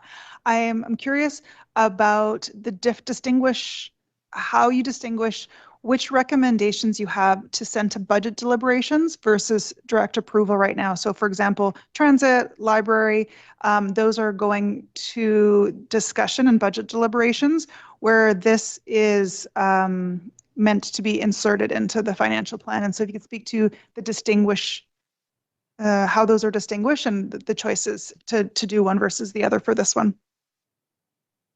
I can jump in on this, but if I get it wrong, then Director Bouillard can correct me. The big difference is that this requires a bylaw to be passed before the end of the year, so we need a decision now to move this forward in order to have enough readings of the bylaw take place in December to have it finalized. And because it's a different model of how the fund's going to be brought forward through the utility bylaw, that's the main difference. Thank you. Seems like Mr. Bjorgaard's acceptable of that answer. So, okay. So seeing no further hands, I will call the question. All in favor? Seeing nobody that didn't put their hand up, that is unanimous. Thank you very much, Mr. Fraser. Thank you. Before we move on to our new business, I wanted to just see if a bio break is needed by anyone for a couple minutes or just to plow through. All right, let's keep going.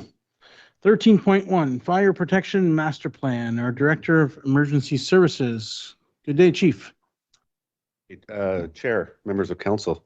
It's not often that fire chiefs get excited, but this is one of those times. I'm here with Monty Armstrong. He's the Senior Associate with Firewise Consulting, and he'll be giving you a 10,000-foot view of the master plan. The plan itself is a document that's been developed as a strategic evidence-based framework to guide a sustainable delivery of the fire protection and emergency services for the city for the next 15 years.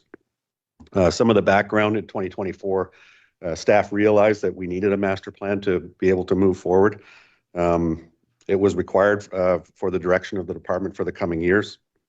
2024 funding was secured for the plan. Request for quotes went out. Firewise was the winning bidder. The fire master plan was developed to assess current service levels, organizational capacity, identify service gaps and emerging risks, provide defensible basis for policy and budget decisions, and align fire services with community needs, NFPA standards, BC Fire Safety Act requirements, and best practices. I'll let Mr. Armstrong give you the overview. Yeah, thank you, Chief. Good evening, Council. It was a great honor to work with the city and to conduct this project. It wouldn't have been done without the cooperation and leadership of your Chief Administrative Officer, Sundberg Topham, and his staff, as well as Chief Drakely Swanson, the executive and members of IFF 1298, and of course your paid call firefighters. I have a presentation. I think you can see it on the screen. I'll take us through the project.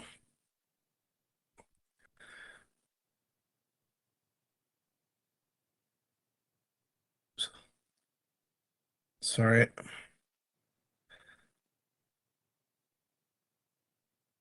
Okay, so here's our, as we start here, the master plan. So we examine the city's unique challenges and opportunities, recognizing the fundamental uncertainties that your city is facing as you seek to replace your primary industrial driver. It also recognizes that going it alone is an unworkable strategy and that regional service models are becoming essential in ensuring a viable response to emergencies in most jurisdictions. This plan is looking out 2025 through to 2040 and identifies priority areas that have already, in many cases, been identified by fire department leadership. So the observations and recommendations support continued action on those existing initiatives.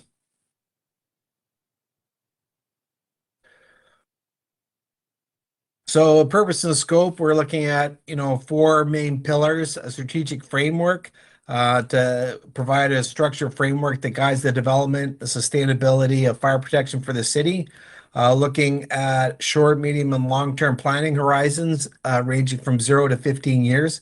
This is data-driven and data-informed.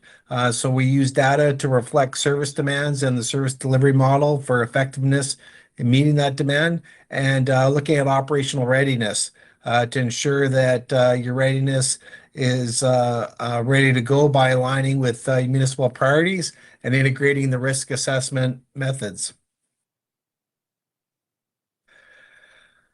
The main elements was the community risk assessment. We did evaluation of external and external risk profile, current state assessment of where you are today. We incorporated standards and legislation compliance, looking at the city's compliance of current and relevant legislation and industry best practices and standards. The objectives are reflecting, it's all outcome driven. And we have 2 levels of recommendations, strategic, which define the broad changes with supporting tactical recommendations.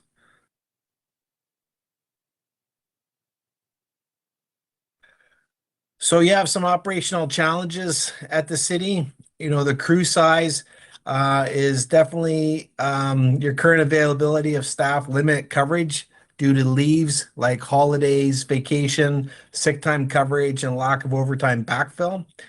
You have a declining auxiliary support model where the recruitment and retention of paid call firefighters is difficult. And that's increasing due to the demographic of your city and socioeconomic changes. This, of course, is a factor across the North American Fire Service right now. Limited facilities with your current station operating out of a centralized model with limited training facilities, and that's restricting your operational capacity and hinders expansion. We have a rising demand for service, primarily in medical emergencies, driven by your aging population and the strain on your available resources. We found there are some gaps, limited redundancy and surge capacity, so insufficient backup, which reduces effectiveness during peak demand or significant incidents. We do have some mutual aid agreements in place, but their scope and effectiveness are limited to the geographic isolation and the volunteer base of your regional partners. These gaps highlight the need for enhanced deployment models, strategic station placement, and expanded mutual aid frameworks to ensure comprehensive coverage and resilience in emergency response. On the next 1 to 5 year or high priority recommendations are reimagining the paid on call firefighters program with forward-looking look at recruitment, retention, and utilization practices. Identify alternative funding and revenue streams to help fund fire services, and look at more regional collaboration and cost sharing. So evaluate opportunities to share responsibilities and some specialty functions across the region to enhance the region's level of preparedness. Our service and standards, like specialty services with high impact but low frequency, are underrepresented in the Powell River Fire Rescue skills and equipment set and should be evaluated for external internal strategies. Implementing a team formation, establish an interdepartmental team to support the implementation of the plan. Updated fire prevention and public education program to revise your current programs, and take a review at your medical response model to focus on high priority calls.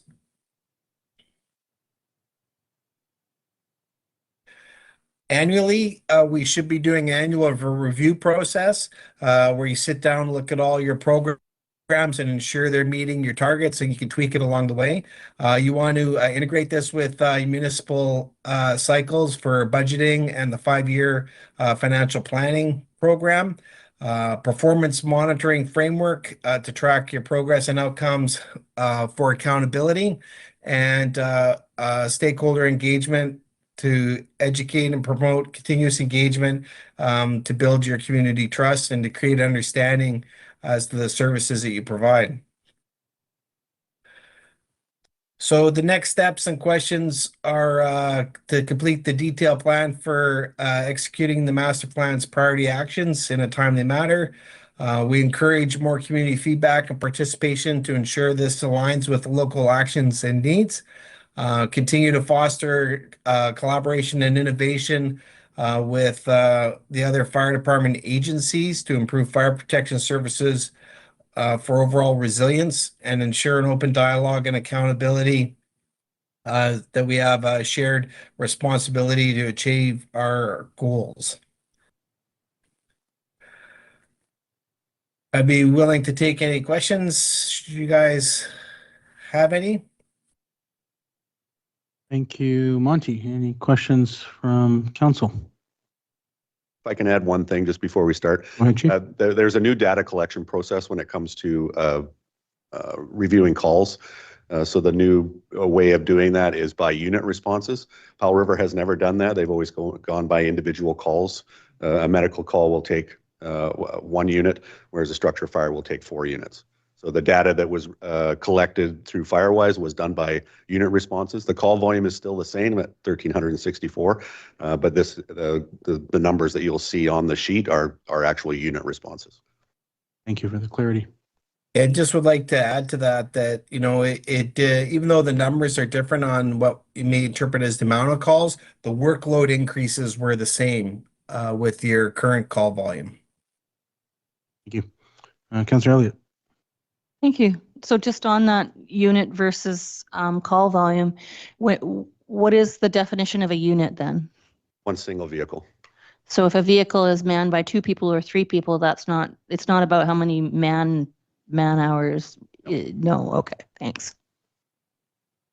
Councillor Palm. Yeah, through the chair, I just want to say thank you for this fine report. There's a lot of reading involved in this. There's a lot of idiosyncrasies, and I'm sure we will be discussing this in great length going forward.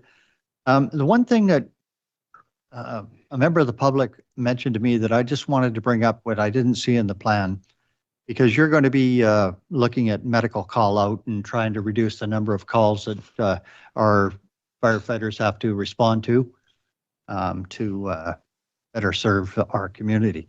So the question was, could the fire department not have a smaller vehicle manned by a couple of our firefighters to respond to these medical calls that are needed to be responded to instead of the larger vehicles that we operate? Yeah, yes, they could. It involves the same shift rotation, so it's not just a matter of hiring 2 firefighters. You have to hire 8 because there's 2 per crew. The amount of medicals doesn't affect the safe staffing levels, so you'll still required to have the safe staffing levels for the engine. It just requires the extra 2 people for the. Yeah, I think the question was just in terms of the cost of each call out instead of the big vehicle, a small. You wouldn't be able to split the crew up. The problem is going to or from calls. If you get rerouted to a higher priority structure fire, then you have to leave, and you have to leave in the vehicle. If you get rerouted on the way back, you're going to waste time going all the way to the hall to switch trucks and go out. So I knew there had to be an expert. yeah. Thank you. Yeah, Councillor Isaacson. Yeah, thank you. So one question, if you could talk a little bit more, there was about staffing levels, and talk a little bit more about the different times that a 4-person crew is needed, and it references interior fires, or the ability to enter into a building when a fire happens, and how many structure fires happen per year where we need to go inside. Monty, do you want to start and answer that, and I can add? No, I'll start that. So just on the first or the second part of your question on how many fires you have where you would need 4 firefighters, you know, it could only be 1 fire per year. You know, it's really tough you're really asking us to predict how many major fires are we So going to have? I just want to Yeah. interrupt. I'm not asking about predictions. I'm asking for the last couple of years, what have we had? I would have to get back to you on that exact number. I just, when we I start. think that's, if I can, I think Yeah, that's what he's yeah. indicating, is it can only be one fire. Even if it was only one, we would still need the 4 people available, and that's not predictable. I realize that. I'm wondering, like, for 2024 or 2025 this year, how many structure fires have we had that have required, like, ideally would have that 4-person crew so Yeah. that in the interior entry could have happened. So like what are the numbers from last year and this year? I don't have those handy. I can answer the rest of the question, Marty, if you could look that up. So, and then just to your other question, the first part on having, why you need to have 4 firefighters on. So it stems from WorkSafe BC, Part 31. To enter a building, you have 2 people enter a building, then you have to have a rescue of 2 people on the outside, crews available within a 10-minute response time, or within 10 minutes if you're going to enter to conduct the rescue. Yeah, I apologize for being short. I think my questions are being misunderstood. The other question was not why we need 4 for interior fires, but are there other reasons why we are required to have 4-person crew? Because there's so many things that the fire department does. I would like to know if there are reasons beyond interior structure fires that require a 4-person for different standards. If I can, I figured what you're saying now. We'll take medicals, for instance. So we're going to a cardiac arrest. Yeah. So you'll need 1 person to provide artificial respirations. You'll need 1 person to provide chest compressions. You'll need 1 person to set up the defib. And then every 2 minutes, a new person is rotated through to chest compressions because the level and quality of those chest compressions go down. So the number of both firefighters and paramedics are required at a cardiac arrest is in the 7 and 8 mark, 7 and 8 people. Rescues, whether it's a low angle or high angle rope rescue, you're looking at incident commander, an edge watch, primary rescuer, a backup rescuer, a mainline attendant, a backup, a safety line attendant, and your haul team. So you're looking at anywhere between 8 and 10 members just for a low angle or a high angle rescue. Thank you. Okay. Councillor Dowd and Councillor Southcott. Yeah, or just to comment on the previous discussion, that doesn't necessarily to require 4 people have to be a house fire where you have to go in. I know there have been incidents where someone needs to be removed to go to an ambulance, to go to the hospital, and just because of the confines of the small building and rickety stairways and different things like that, it can take more people than just 2 to get a stretcher out of a building and somebody in there. So I think there's all kinds of requirements where it might require more people. My question was really about something that was mentioned in the report generally, and I think the words was facility locations. Right now we have 1 main fire hall, and I wonder if you could expand a little bit on what the report says about the next 20 years for facilities. You can go ahead, Monty, and I'll follow up. Yeah, so for the next 5 to 15 years, we recommended an investment in your current facility to bring it up to date and make it more functional for staff, and that would be your paint and asbestos abatement, making it comfortable for a solid working environment. And then look to in the 10 to 20 years out, if you decide to have a central location for the fire hall, that it is really well suited, and to be considering options to be building on site, like taking that hall down and rebuilding there. And then it would just be identifying where to have a training ground so your staff could go and practice and train and put up ladders and do stuff that they may not have enough room for on that site. We didn't look if the city has property right next to that site to look at it from, but from a response point of view, for the next few years, and until things really develop out on the Benchlands property, you're well suited in terms of location for response. If I can add to that, Powell River has a benefit of being long and skinny. So the end or the side to side distance is not more than 5 kilometers. It's the end to end. So we're geographically located very much in the center of the city as it is right now. We worked with the IAFF. They've brought forward a GIS study that the union body does, and they've located the best spot for a northern hall, kind of where the one that currently was sold in Cranberry. That's probably the best location for a secondary hall, and then a south end hall to respond to those areas would be beneficial as well. So we do have that that benefit of being long and skinny, and your main hall is central, and a north and south small satellite halls. Okay, I got Councillor Southcott and Councillor Elliott. Thank you, Chair. Great report. I read it very carefully. Having had a long-term interest in emergency services, can you speak to the trends in recent years of availability of auxiliaries? Because this really is a large part of this report, as far as I can see.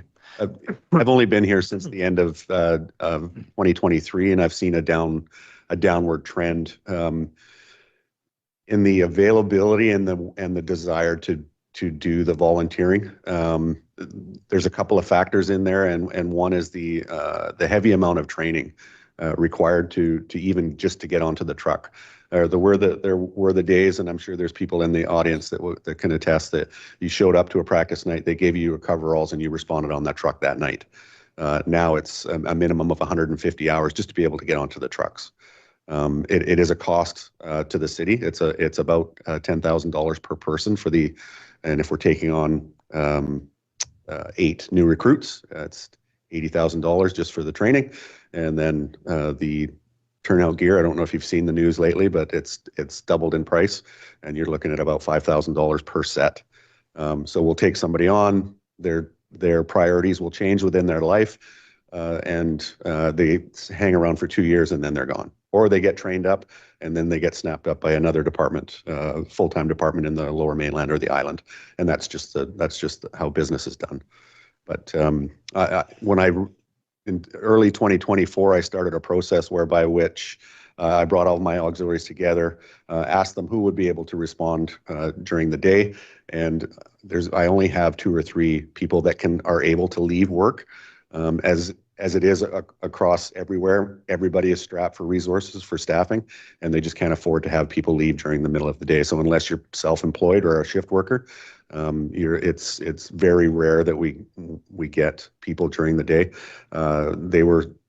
My crew text in on the night shift, so at 6 o'clock they text in whether yes or no, whether they're available, and on a routine basis we're anywhere between 2 and 6 people out of 20. So it's the priorities have changed for people doing volunteer work. They prioritize their families first, their kids second, their own fun and games third, and unfortunately the volunteer work for other organizations comes almost last. I believe the Deputy Chief might concur, but I think years ago our auxiliaries were about triple the number that we have right now. Thank you. Yeah, Powell River was one of the largest volunteer departments in BC. Councillor Elliott, if you had your question. Yeah, I actually have a few, if you'll bear with me for a second.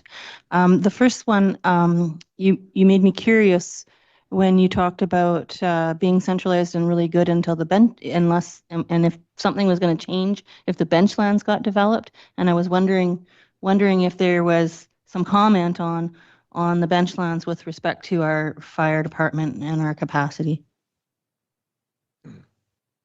Councillor, with that is you're well suited now, and then it was in relation to the fire hall location. As that property gets developed and as you see the densities show up over the next, 20 years of the development. It was really to highlight to council to identify and earmark some property early on so that when the time comes that you need a fire hall up there, that you have suitable land and location to construct one. So that's what we meant by that. So That like was- sorry, Marty, when the project's built out, the demand might be that a second fire hall is needed with the additional staffing to go with it. And looking ahead is to make sure that, council looks, out towards 2040 that they can have that resource in place. The current hall and the current population, our call cluster is around the central Westview Hall. With the addition of the homes in Benchland, that may change the cluster of our calls, and we may need another satellite hall out that way. If, as the IFF's GIS study has pointed out, that the Cranberry Hall would be ideally located to serve that. So If the school district didn't have it. Yeah. we'll build right behind it. Right. Okay. And then with respect to the motions that are proposed for this, it talks about developing methods and processes for implementation plans. And I'm thinking that a lot of these get decided through budget deliberation, and I'm curious as to if this is coming through to our budget deliberations this year, or if you're talking about the future. Both. Okay. That's what I was, because like we could have plans, but they don't get implemented unless they get budgeted as well. So the implementation enabling happens through budget, and so that's what I was asking. Yeah. Correct. Okay, thanks. That's my questions. I think we've exhausted all the questions. No, Councillor Isaacson still has a question. All right. Trying to spread them out. Questions about. So one of the things that I was wondering about is there's a lot of reference, especially there's kind of two options for buildings or structures in the future. There's the adding an additional auxiliary satellite location and then having a new joint services and training facility. So first question related to auxiliary and satellite, and I think you mentioned it already. Were we to have two sites, we're looking at staffing both of those, right? And to what level would that be?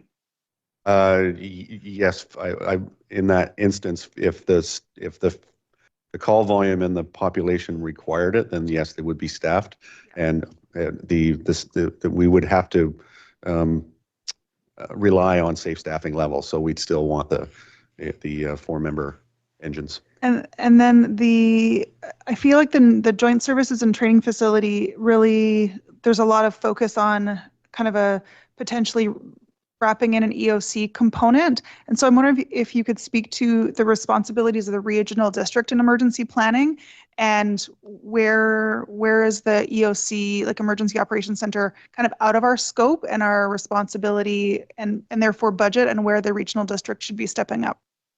The regional district does step up in their own cause, and they run their emergency management for the region.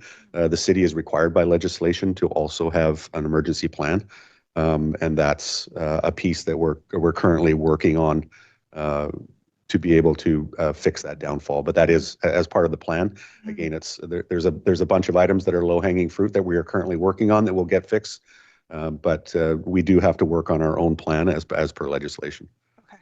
Yeah, the joint services kind of, it made it sound like we're looking at doing a lot of integration with other partners, and we will be. So if we do a plan, it will be working in collaboration with the region's plan, and they'll work side by side. The training facility was more directed at our neighbors, the Coahoma and Malaspina.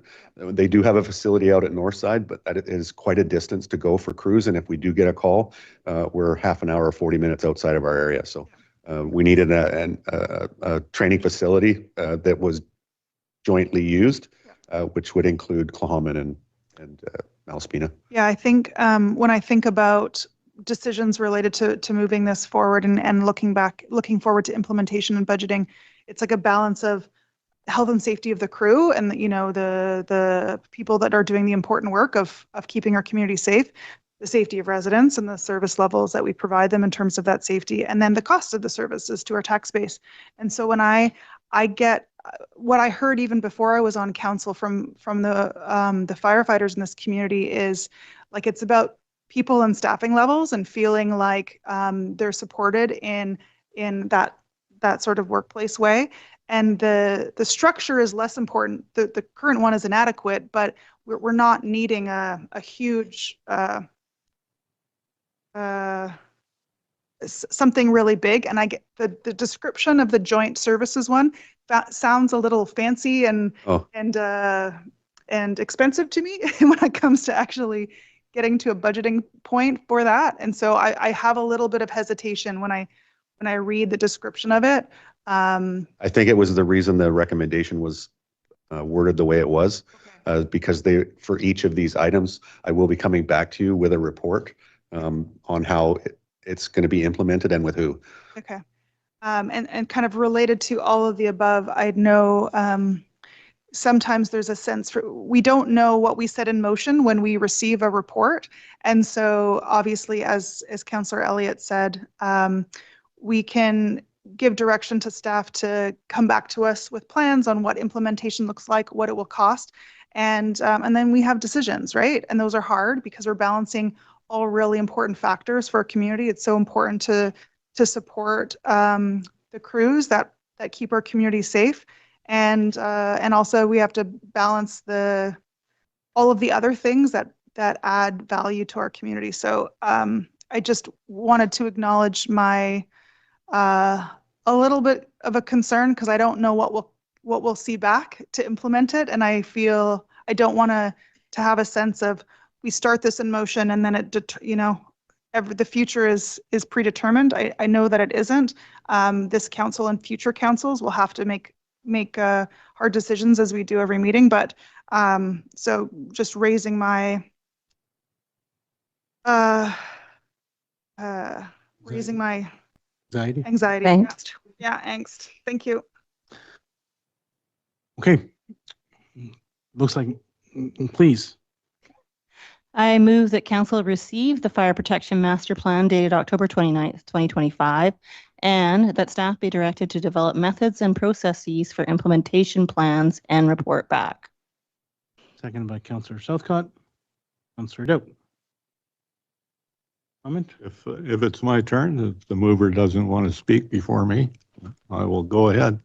And what we're doing is asking for an implementation plan for this report, and it's a 181-page report. I don't think that everybody in the room has likely read it and memorized it yet. I've read as much as I can of it. It's a very thorough report, and I appreciate it. We've got a consultant here in the fire. I think the entire fire department has worked on getting a plan that generally can take care of us for the next 20 years as far as fire planning. Now, it's not the end of it. There will be lots of reports coming back to implement the plan and to talk about how to do it, where the fire stations ought to be, how many people should be on each truck, what kind of trucks there can be. There's a lot of discussion, but I think it's worth encouraging people to read that 181-page report to know what's being talked about and what the plan is, but that basically there is a long-term plan. There is a focus on where we can go and where we're likely going to need to be over the next years. And, we don't have enough firemen and vehicles right now to deal with more than one big fire. We have two at a time. I think we'd be stretched, even calling in the north and south of town fire departments to be there. We can't call in a neighboring city because there isn't a neighboring city. Waiting for the people to get on the ferry from Comox or Seashell is not too reliable an idea. But I just want to say I'm encouraged to see us going forward with an implementation plan. That's obviously the next step, and a number of steps to go before we start making any decisions to spend a bunch of money. So I'm not too anxious about that, but we'll see how it goes in the long run. I was at a ratepayers meeting in Wildwood last week with the CAO, and they had lots of questions about fire protection and the old Wildwood Fire Hall. And I think a lot of those questions will be answered by people reading the report. Thank you. And one small, and correct me if I'm not allowed to say this, but the date on the package was actually incorrect. So the recommendation should be council receive the fire protection plan dated today, November 13th, 2025. Is that okay, corporate officer, for me to verbalize it that way? It was accidentally said October 29th, which was 2 weeks ago. So Oh, that's because that's what it says. that's okay. It was just a typo there. So just wanted to air it out. Yes, thank you through the chair. The date of the report as per the attachment is November 13th. So just wanted to make sure that that's the actual motion that gets recorded. Thank you. So seeing no further comments, all in favor? That is unanimous. Thank you, Fire Chief. We've reached 9 o'clock, which by our procedure bylaw requires a unanimous decision on council to continue our meeting today. So if I get a show of hands real quick, thumbs up, everyone's good to continue. Okay. I'm going to, 5-minute bio break. that was my next point. I'm going to call our 5-minute bio break right now. Give everyone a chance to stretch their legs, and we'll be back in 5 minutes.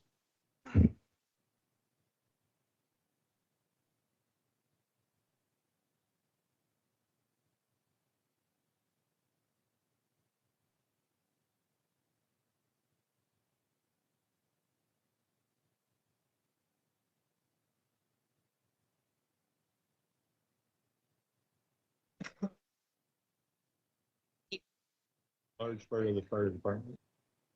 Large part of the fire department. You got the mustaches, though. Huh? Feeling overworked. I would. Looking at the numbers, I would think they would feel overworked.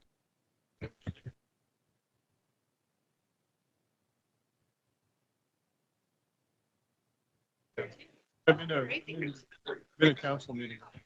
Hey?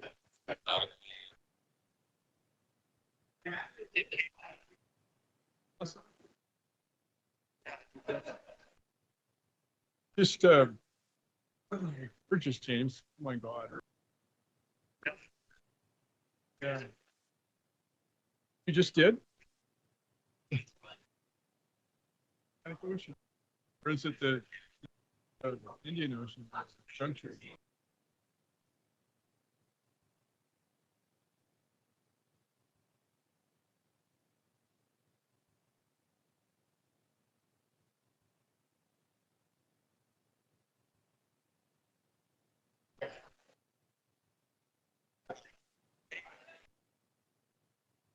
Done.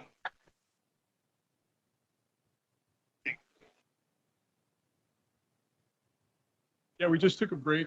Yeah,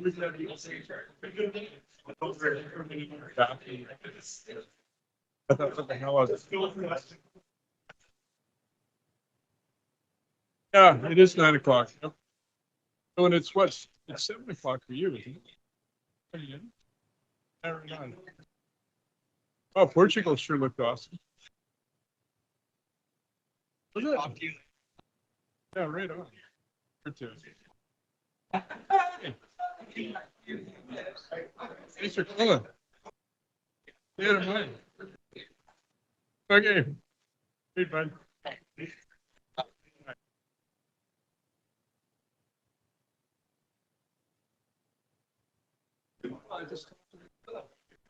Yeah. Cape Town.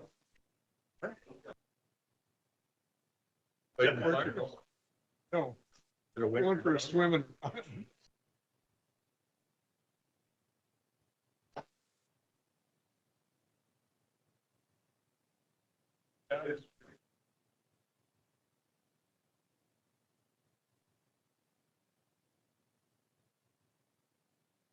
I'm there for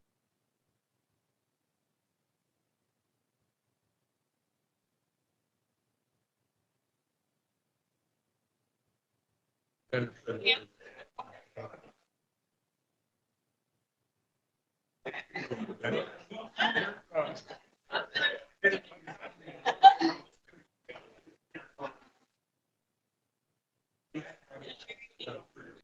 Sure.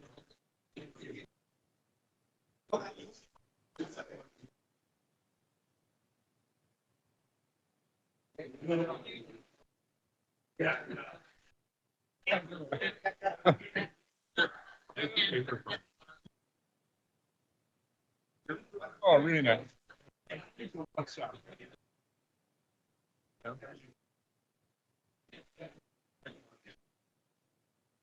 Yeah, amazing.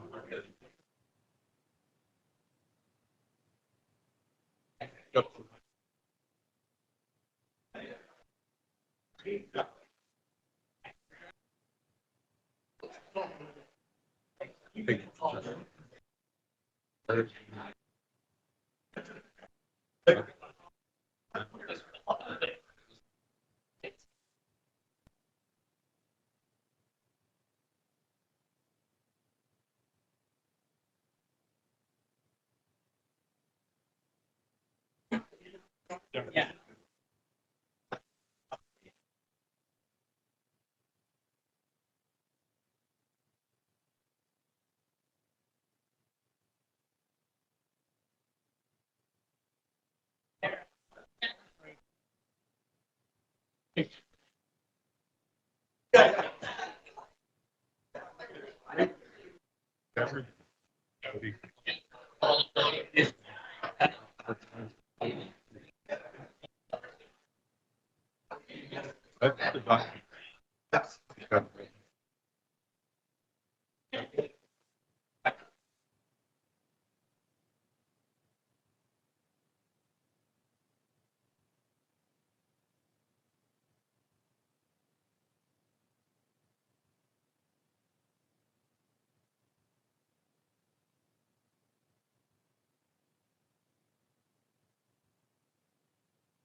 Yes, please. Yes, that would be great.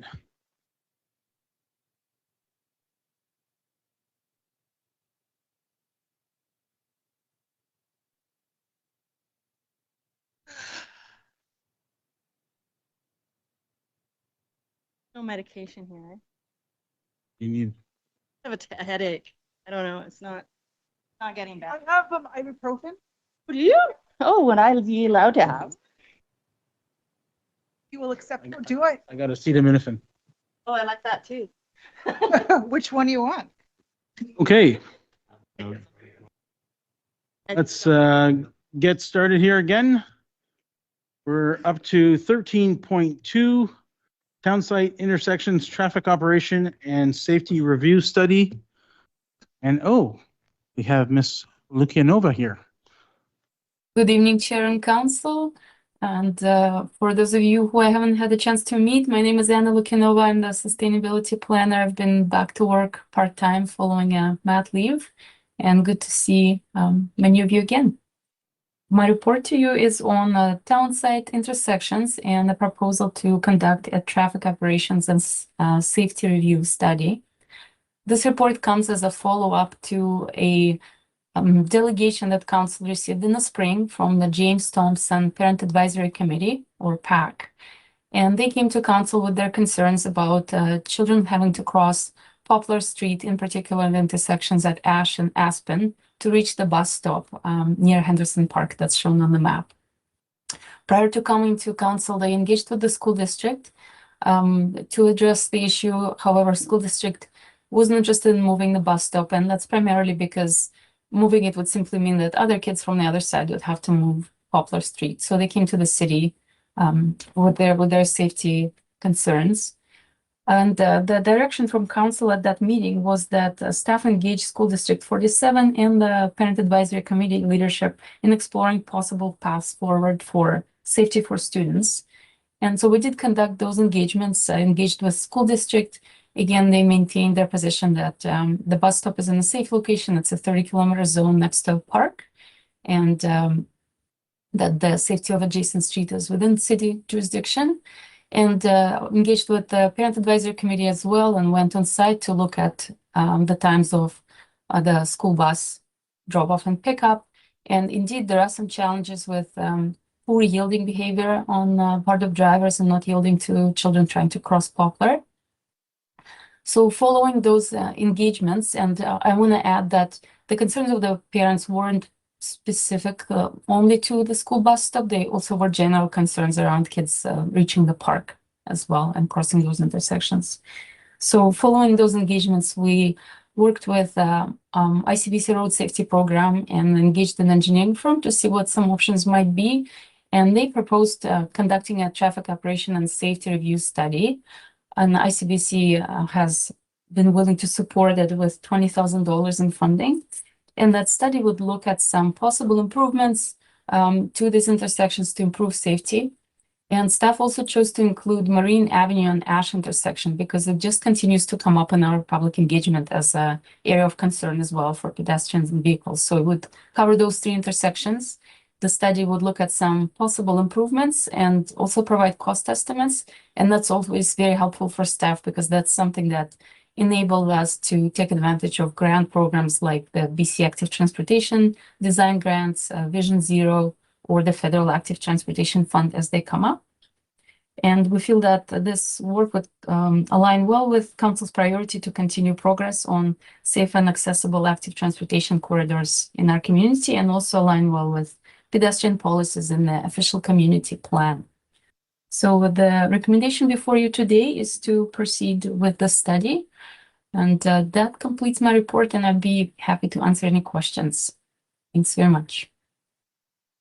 Thank you, Ms. Lukianova. Councillor Elliott. Thank you, Chair. So not wonderful to see you back here on our council talking to us about how you found us some money to do something wonderful.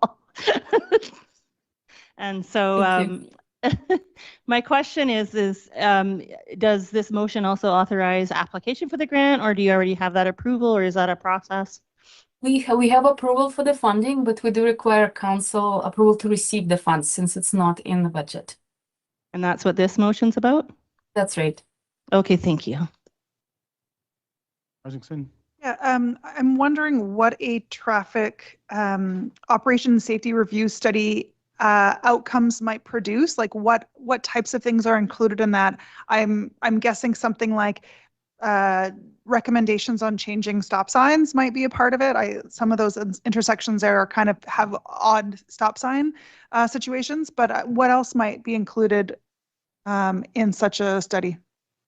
They do absolutely can include stop sign recommendations, but I think the more challenging one of the three is the five-way intersection.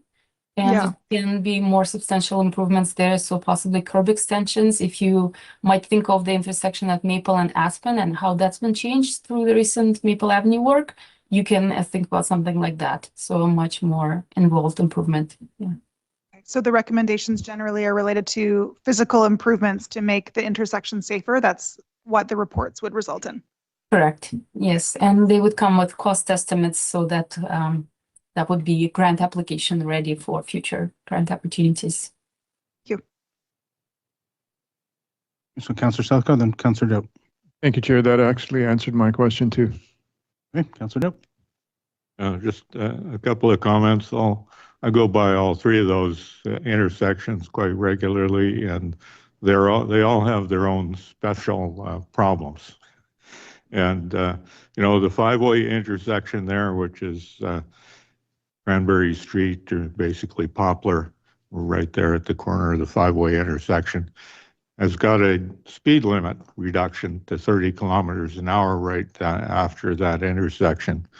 And the problem is that people coast down the hill And people coasting down the hill from Cranberry can be easily going 80 kilometers an hour by the time they hit that intersection and get into the 30 kilometer an hour. And before they rerouted the school bus, that school bus would stop right in the middle of that block, which was always a problem. I think it's moved slightly and it's in a different location now, but I think there are still problems for all the people getting on and off the school bus and going to the homes, which are all distributed around that area and trying to get across the streets.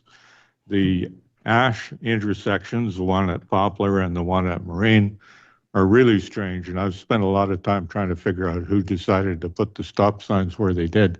But I think maybe some of the reasons why they're there is because once there were 2,000 people or more than 2,000 people working at the mill at the bottom of Ash, and when they got off shift, having the stop signs in the arrangement they would have allowed people to drive from the mill site parking lot home to all kinds of town without actually hitting a stop sign. That's the only logic I could figure out. But we need to think about it. The other traffic besides school buses, some of the people trying to navigate the highway with its weird stop signs, because you don't expect when you're on a highway to come to stop signs. The other problem is logging trucks and other heavy vehicles going down towards the barge terminal. And they also go through all of those intersections. And maybe it's just me, but when I'm looking at the pavement on Ash Street going down that hill, it looks to me to be developing more of a washboard situation from the heavy vehicles with their brakes on than it has been before. But I look forward to some logic to the stop signs and the traffic patterns here, and I'm really glad to see this study coming. Councillor Palm. Thank you, through the chair. Ms. Lukanova, it's always great to see you. Nice to see you back. And were you responsible for finding the ICBC road improvement program contribution? Yeah, I think I can take credit for this one. Yes. You are always amazing with the opportunity to find money for various things in when the city needs them.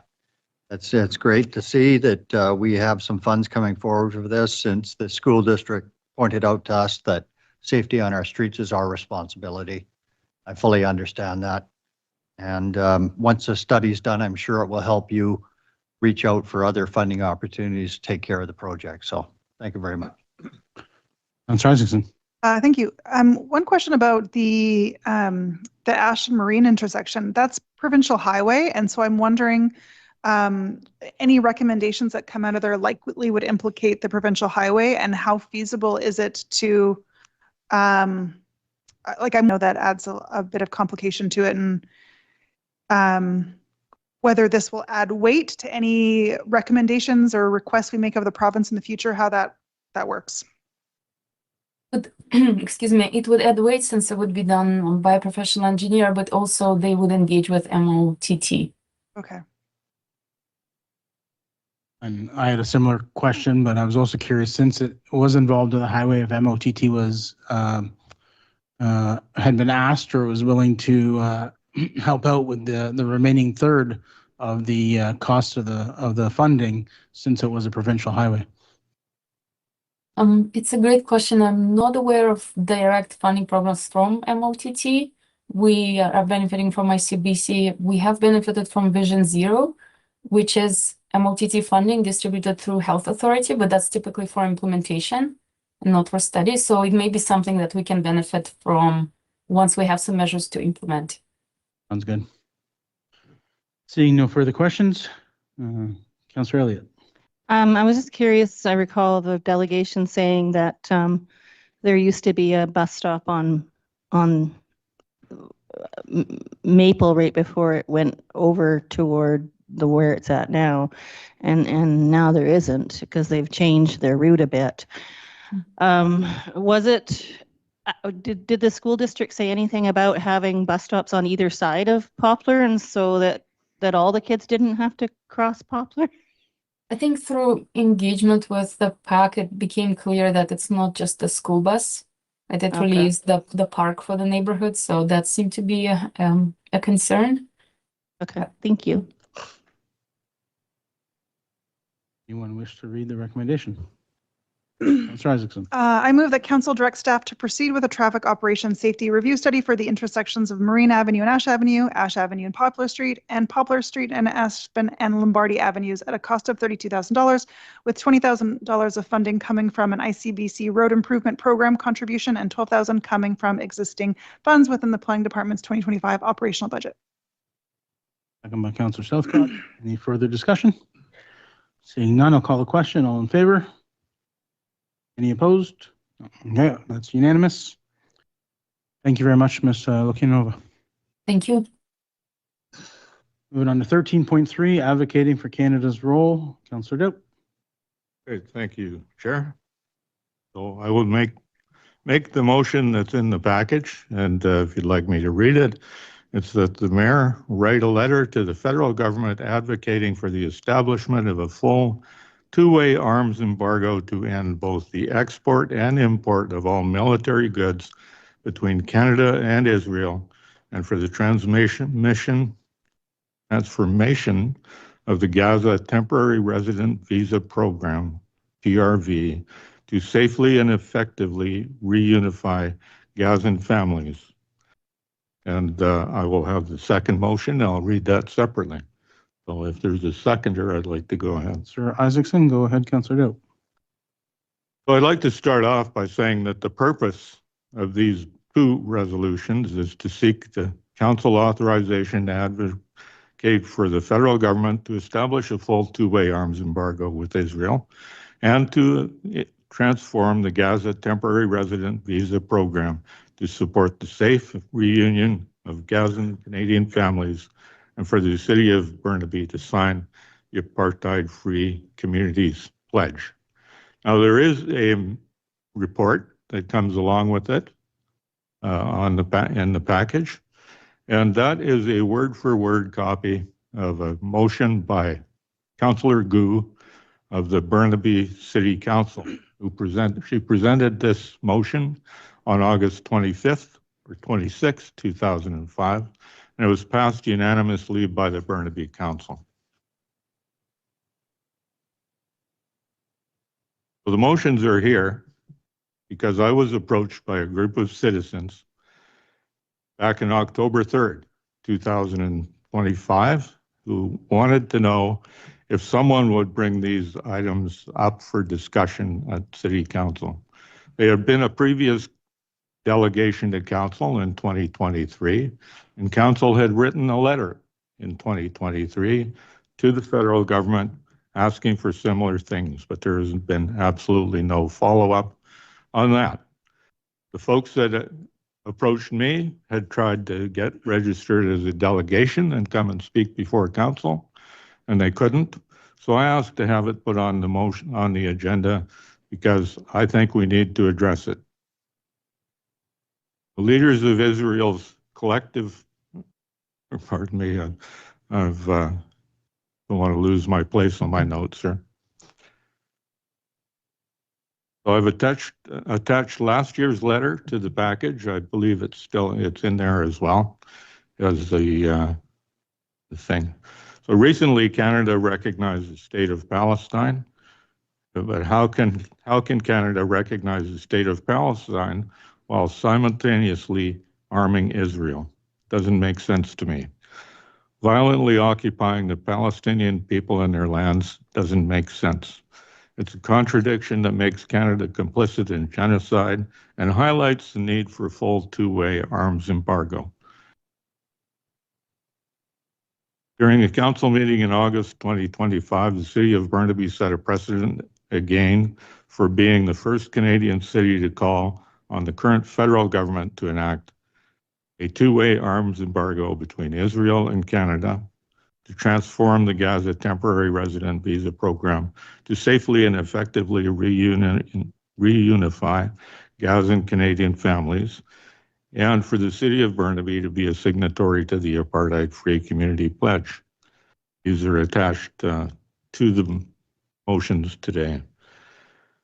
You said our constituents have been speaking for us, coming to us, saying that they feel just completely let down by other orders of government. And that's true for the citizens of the city of Powell River too, who approached me to put these motions forward.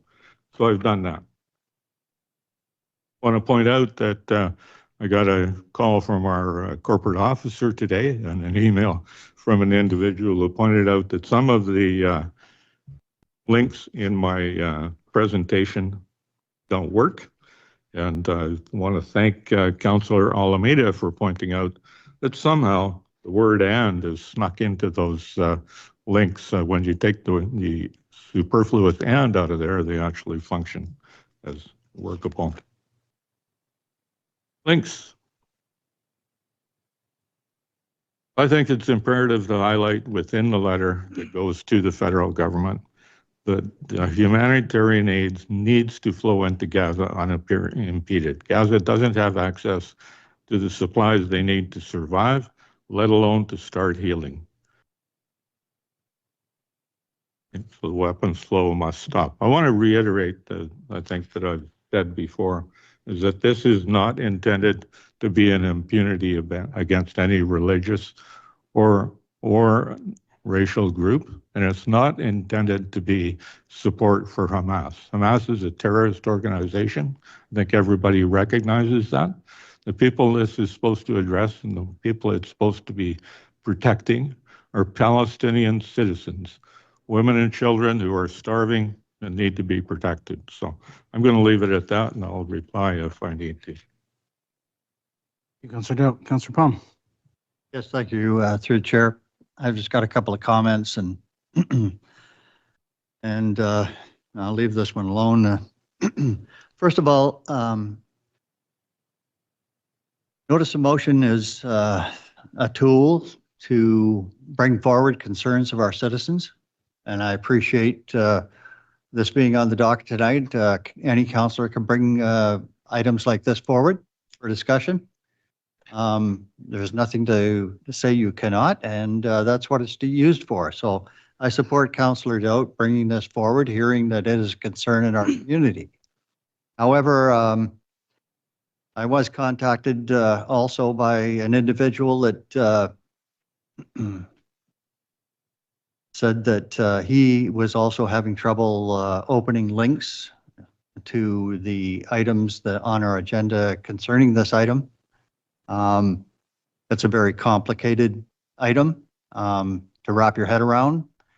All the idiosyncrasies that are happening in that part of the world and what it's an atrocity. We can't say anything that it's not. The pictures we see regularly on the news every night shows us what's going on in that part of the world. It's not pretty at all. We should all be sick to our stomach. But unfortunately, Councillor Doak, some of the comments made earlier tonight, I know why I was elected to sit in this seat. It's to concern myself with Powell River and its function. This is something that our federal government should be wrapping their head around and dealing with, as Canada needs to deal with this on the international scene. And we have enough division already in Powell River. We don't need any more. And it, in terms of this last term that I'm serving here, it is tough to deal with. I don't want any more. So for that simple fact, and what I'm supposed to be doing here, I'm going to have to bow out of this discussion because I certainly don't intend to vote on it. And I'll let you deliberate, and you, council, you can do what you want. But for the time being, I've got enough on my plate. Thank you very much, and I'm going to bow out now. Councillor Stokot. Thank you, Chair. There was a question of jurisdiction brought up early in our meeting here. I do remember Don Lidstone, who was a principal author of the community charter, speaking to this council, or at least a previous edition of this council, a number of years ago, suggesting that the powers and jurisdiction afforded by the community charter, few or none, no councils had ever really explored to the extent that they were possible. So I'm not too concerned by jurisdiction. What I do feel is that when we forget to or neglect the large perspective of the international situation of which we are a part, we forget a lot of the origins to problems that are occurring right here in this community. And so I do support this motion. Interestingly, my comments are in regard to both 13.3 and 13.4. The pledge referred to, apartheid-free communities pledge, speaks directly to both Islamophobia and anti-Semitism. So that kind of flies in the face of another comment that was made by a caller at the beginning of this meeting. I'm also not concerned that this is going to overburden our staff. A single letter to express a view represented by these motions, I thoroughly stand behind. And finally, this is a magazine that I receive. The Journal of the Canadian Legion, pretty conservative organization, and the editorial this month, or November and December, I'll read it: "Stop the Famine in Gaza." So this very conservative organization of military veterans in Canada has a statement which in principle supports these recommendations as well. And I think that that speaks to the breadth of support there is for stopping that conflict. Guns don't bring people together.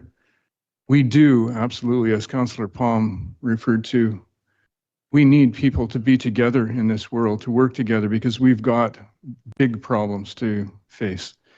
Guns don't bring people together.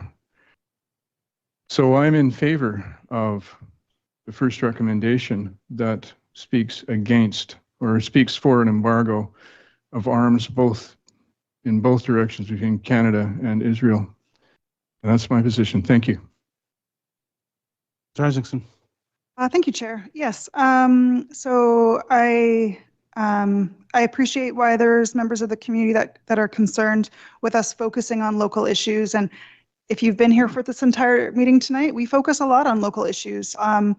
Our role in international issues is limited, but it's there. I think one of the speakers earlier tonight talked about being a part of a ripple, part of a larger movement to raise voice and awareness and the views heard from people and municipalities and organizations from across our country. You know, cities do, municipalities do, through UBCM or FCM and independently advocate for things that they want to see, and not all of them are about municipal issues. And so one of the things that we can do is advocate for things that our residents care about. And I was trying to look at some stats on where Canada is on some of these issues. I mean, this motion speaks specifically to the arms embargo, to end the military goods flowing to the government of Israel, and the ability to safely reunite Gaza Canadian families through some of the temporary resident visa program. And these are, I feel like, pretty straightforward asks to advocate for. And in doing so, I don't think we're at the narrow edge of the forefront of this issue. The majority of Canadians, for example, supported Canada supporting statehood for Palestine. And so there is, as time has gone on and the atrocities have grown and the devastation has grown and the number of deaths has expanded exponentially over time, it just continues to be heartbreaking. And so I feel like this is one thing that we can do to be a part of the ripple, to bring an end to this genocide. I want to be clear that I don't want, we can't and we shouldn't equate Palestinians and Hamas. We can also cannot equate Jewish people with a government of Israel. So this is very much a rebuke of the government of Israel. And there's a new podcast put out by Jesse Brown of Canadaland called What's Happening Here, to explore the real experiences of Jewish and Palestinians in Canada, and the real anti-Semitism that's happening, and also the general discomfort with the Netanyahu government. So there's a lot of conflation going on, but ultimately here we're talking about the current atrocities that are happening and wanting to do our part in encouraging the government and our federal government and what it can do to stop it, and to support those who would like to flee violence and reunite with their Gaza Canadian families. So so I support this motion. Thank you. Councillor Elliott. Thank you, Chair. So my thinking is that writing a letter to the federal government to indicate that we want to support human rights and defend humanitarian aid, supply chains, and humanitarian workers, so that people are getting the help that they need, isn't part of this motion, and it's, for me, the most important part of what we as people should be supporting in a letter to our government right now. It's the starvation and the lack of helping that is making me sick on a regular basis, and wanting to advocate for our government to use whatever diplomatic powers they have, or through United Nations, and even contributing military if that's what's needed to protect aid and aid supply lines, would be appropriate. We've done it before for other countries that were in less dire straits than this one is. And so I want to say I'd like to write a letter. I think this letter is specific to a couple of things that I don't have as much of an opinion on as what's happening around human rights and defending humanitarian aid. And so I don't know quite how to support this without changing it somehow. And I've been sitting here scribbling away, trying to figure out what kind of an amendment I could offer that would address my concerns. And I've come up with the amendment that would say that we would encourage Canada to act to support human rights, defend humanitarian aid and humanitarian aid supply chains and humanitarian workers in Palestine, and also to prevent armaments or military goods from Canada being used for acts of violence against civilian people in Palestine.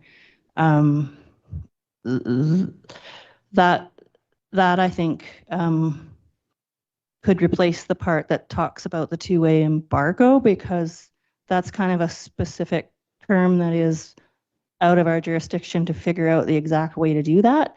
But I think our intent should be to express what we'd like to see and let the government figure out what mechanisms they use to do that. Anyway, that is what I would like to offer up as an amendment if anybody wanted to second that. I feel like that's that's more than it seems, because there was a lot of shifts. So let's see what Councillor Dowd has to say. I had two things to say. My first one was the Councillor Elliott's proposed motion would completely change the motion. It would require defeating the motion and making another one, because it's a different concept. However, the motion does say write a letter endorsing those things. There's nothing to stop that letter from including wording to say that we want Canada to stand up for the human rights of everybody, Israelis, Palestinians, anywhere in the area of Palestine and Israel. We could add that without, I don't think, having to have an amendment. It's simply part of the solution. And generally what happens is a motion like this is passed. City staff work with the people that made the motion and they come up with the proper wording and then send a letter. So I'm proposing that as a good way to go forward. Mr. Isaacson. Perhaps one solution that might meet both of your interests. There was a motion passed in December 2023 to write a letter to the federal government that does speak to issues related to the flow of humanitarian aid. It also talked about speaking against all forms of discrimination, and it also talked about release of all hostages. And so we could, I'm looking to Councillor Elliott whether an amendment to talk about that the mayor read a letter with these things and also reiterate the points raised in our 2023 letter, since that's already been written and includes a lot of the things that you're interested in. So before I make an amendment, I just want to check with you to see if like that might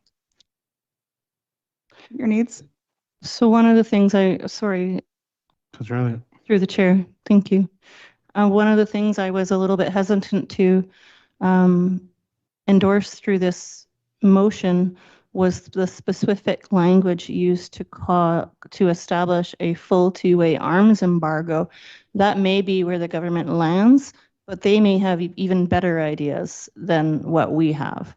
And so the intent around preventing armaments from Canada being used in violence toward people in Palestine could be done in a number of different ways.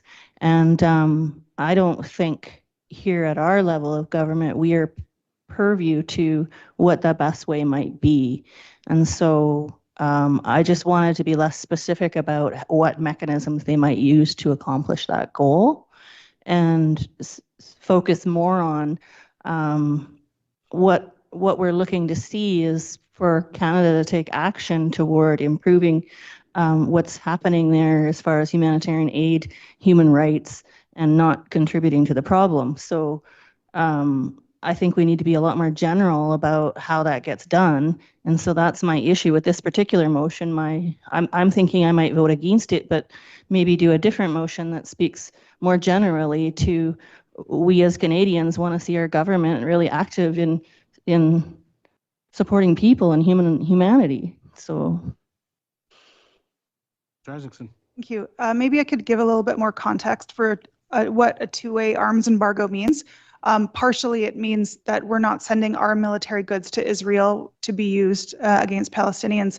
The two-way piece is because many people find it unethical for Canada to benefit from military goods that are created and tested on currently on Palestinians. In Israel, the government of Israel's view it's about fighting Hamas, but ultimately it's killing Palestinian residents and citizens. And so it's saying that we don't want to benefit from military goods that are tested and developed by a government against Palestinian people. So just to give a bit of context of what a two-way like the ethics behind a two-way arms embargo. Yeah, I understand that. I'm just saying. Yeah. Anyway, yeah. Okay, seeing no further conversation, no one's making an amendment, so I will call the question. All in favor? Any opposed? Councillor Elliott opposed, the motion passes. 13.4, oh, Councillor Elliott. I wouldn't mind still making a motion for the letter from the mayor to include support for Canada taking action for human rights, number one. Number two, defending humanitarian aid, including supply chains and humanitarian workers, as separate from the motion that has just passed, but could be in the same letter. It doesn't have to be a separate letter, but I specifically am more concerned that we are really specific about supporting that. Second that. Corporate officer, have that clearly enough to motion to verbalize it?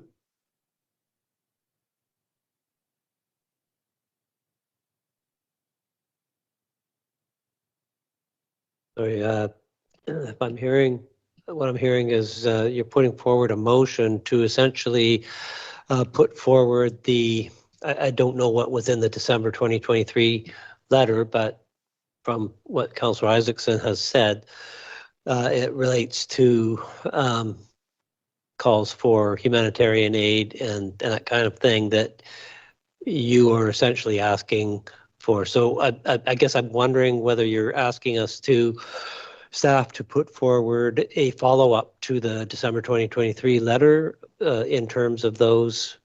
I think Councillor things? Elliott's interests are a little bit more distinct from that letter, and so it's worth it standalone. The discussion of human rights and defense of humanitarian aid and the flow of it and the workers who deliver it. So I'll be more clear. I moved that the letter that the mayor writes to the federal government should also include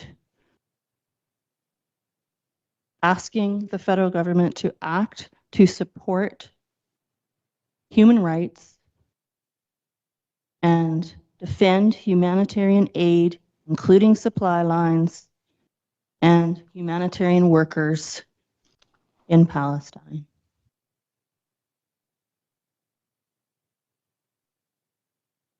Gave Councillor Isaacson seconded that before. Does that make sense to you, corporate officer? So it's kind of an addition.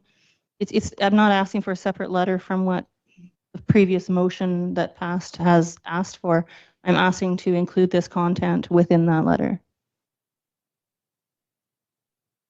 Let Councillor Gautt speak first. No, I would support that amendment. And it makes sense to me to add those words and those concepts. It just makes the letter stronger. We can't control what the federal government does, but we can ask them to do what we want them to do. And this extension of that request seems logical to me. Seeing no other comments, I will call the question. All in favor? That is unanimous. Moving to 13.4, Councillor Gautt. Move that the City of Powell River be a signatory to the Apartheid-Free Communities Pledge.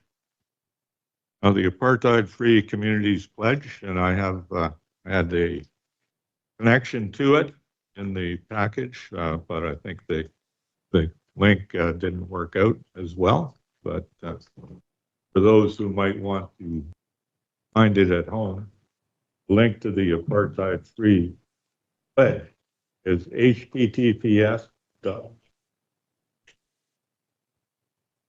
Link is https://apartheid-free.org/actions/.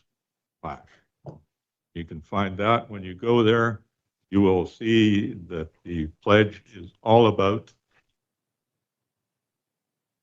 saying that all people are equal, that all people should be treated with dignity and respect. Pretty simple pledge. It looks like this when you find it online.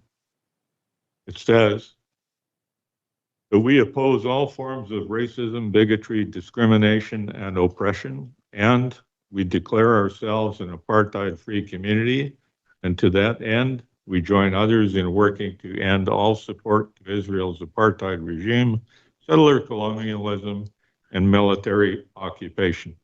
Makes sense to me. It follows the values that I have personally, and we would be joining others, the city of Burnaby, for example, and other municipalities in Canada and the United States who are part of this. So I'm not going to belabor this. I think it follows logically on the first motion, and I support it. Thank you. I just wanted to mention that in BC, View Royal has also passed a pledge, the same pledge, and so we would be part of a growing contingent of BC municipalities that support this. And I also wanted to mention you missed the first part of the pledge. We affirm our commitment to freedom, justice, and equality for the Palestinian people and all people. So that's part of the four pledges.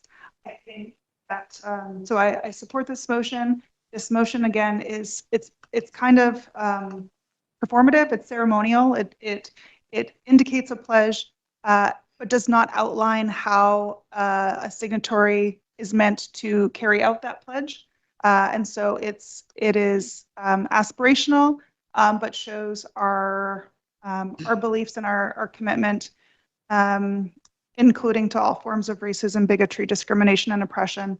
So again, it is outside generally of the scope of the focus of a city council, but it's a part of a ripple, and we can join communities who have supported this in demonstrating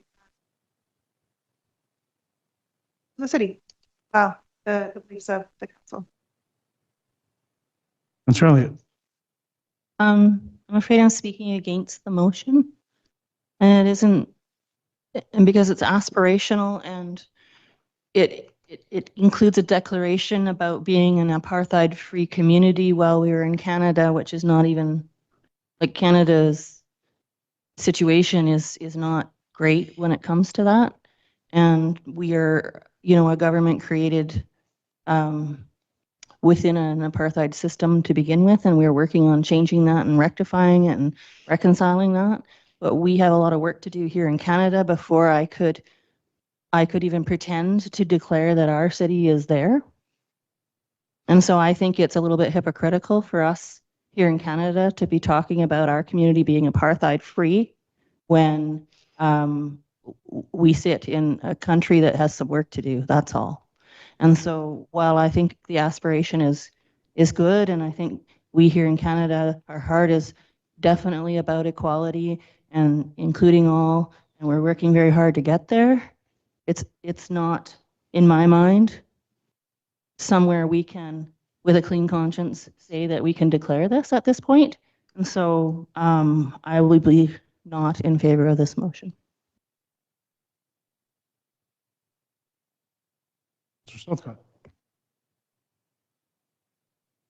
I do support this as well because I support aspiration. If we don't, it's why we plan as well. Just because we're not achieving our aspirations in this moment doesn't negate the need for aspiration. To aspire gives us the possibility, the potential of actually getting there. So I do recognize what Councillor Elliott refers to, and I don't disagree, but I still do support this motion. Thank you.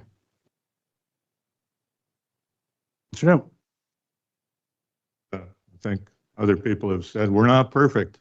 We haven't, I think, achieved all the things we aspire to in Canada.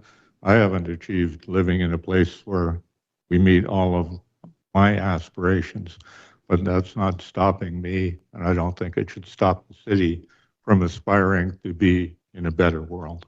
That's why I support this. I hope it passes. No further questions or comments? I will call the question. All in favor? Any opposed? Councillor Elliott opposed. The motion passes. Moving to 14.1, the Harbor Users Advisory Committee meeting held October 1st, 2025, and the minutes.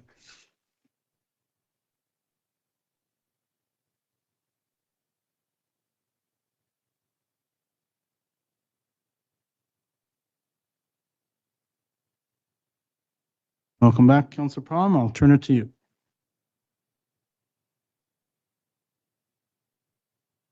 Yep.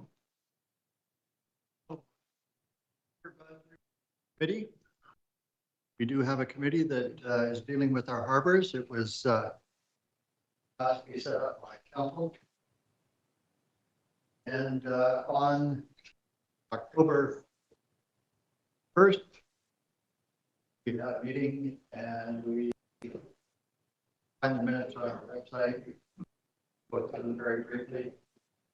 At that meeting on October 1st, we talked about financial services. We have a report from the Interim Chief Financial Officer. And one of the items for discussion is trying to make our harbors profitable so that rates don't go out of sight for harbor users. So we talked about follow up and in terms of report put together by the committee, and done a great job of outlining a number of things that need to be worked on in our harbor. And it's a nice template. For unfinished business, we had a satisfaction survey that was here over the summer, and the results of that will be brought forward December 10th. And also talked about the parking congestion during ferry unloading and whatnot, and had a question that. Anybody that's interested in our harbors, that meeting will be December 10th, 6:30 in the upper chamber of City Hall here. If you're interested, thank you very much.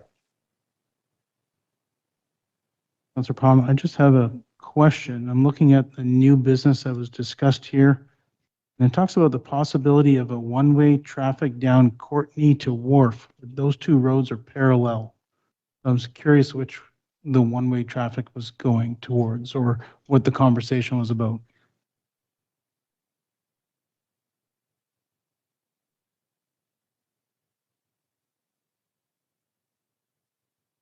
On Willingdon?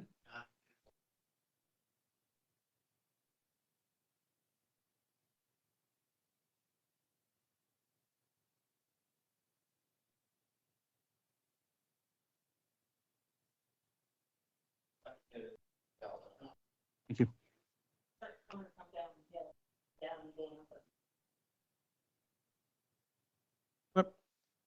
Moving into public clarification. Mr. Golinsky, we'll start with you. Take your time, don't worry.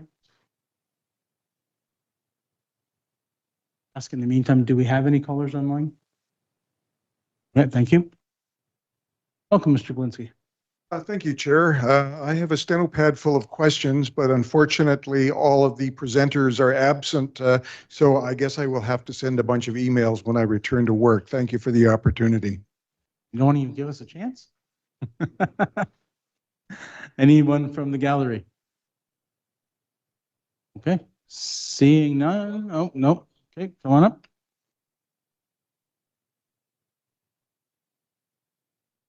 Chair and Council, thank you for the opportunity to ask questions regards to 13.1 and 2, I believe it was. I said that correctly. Anyway, Councillor Doubt's motions.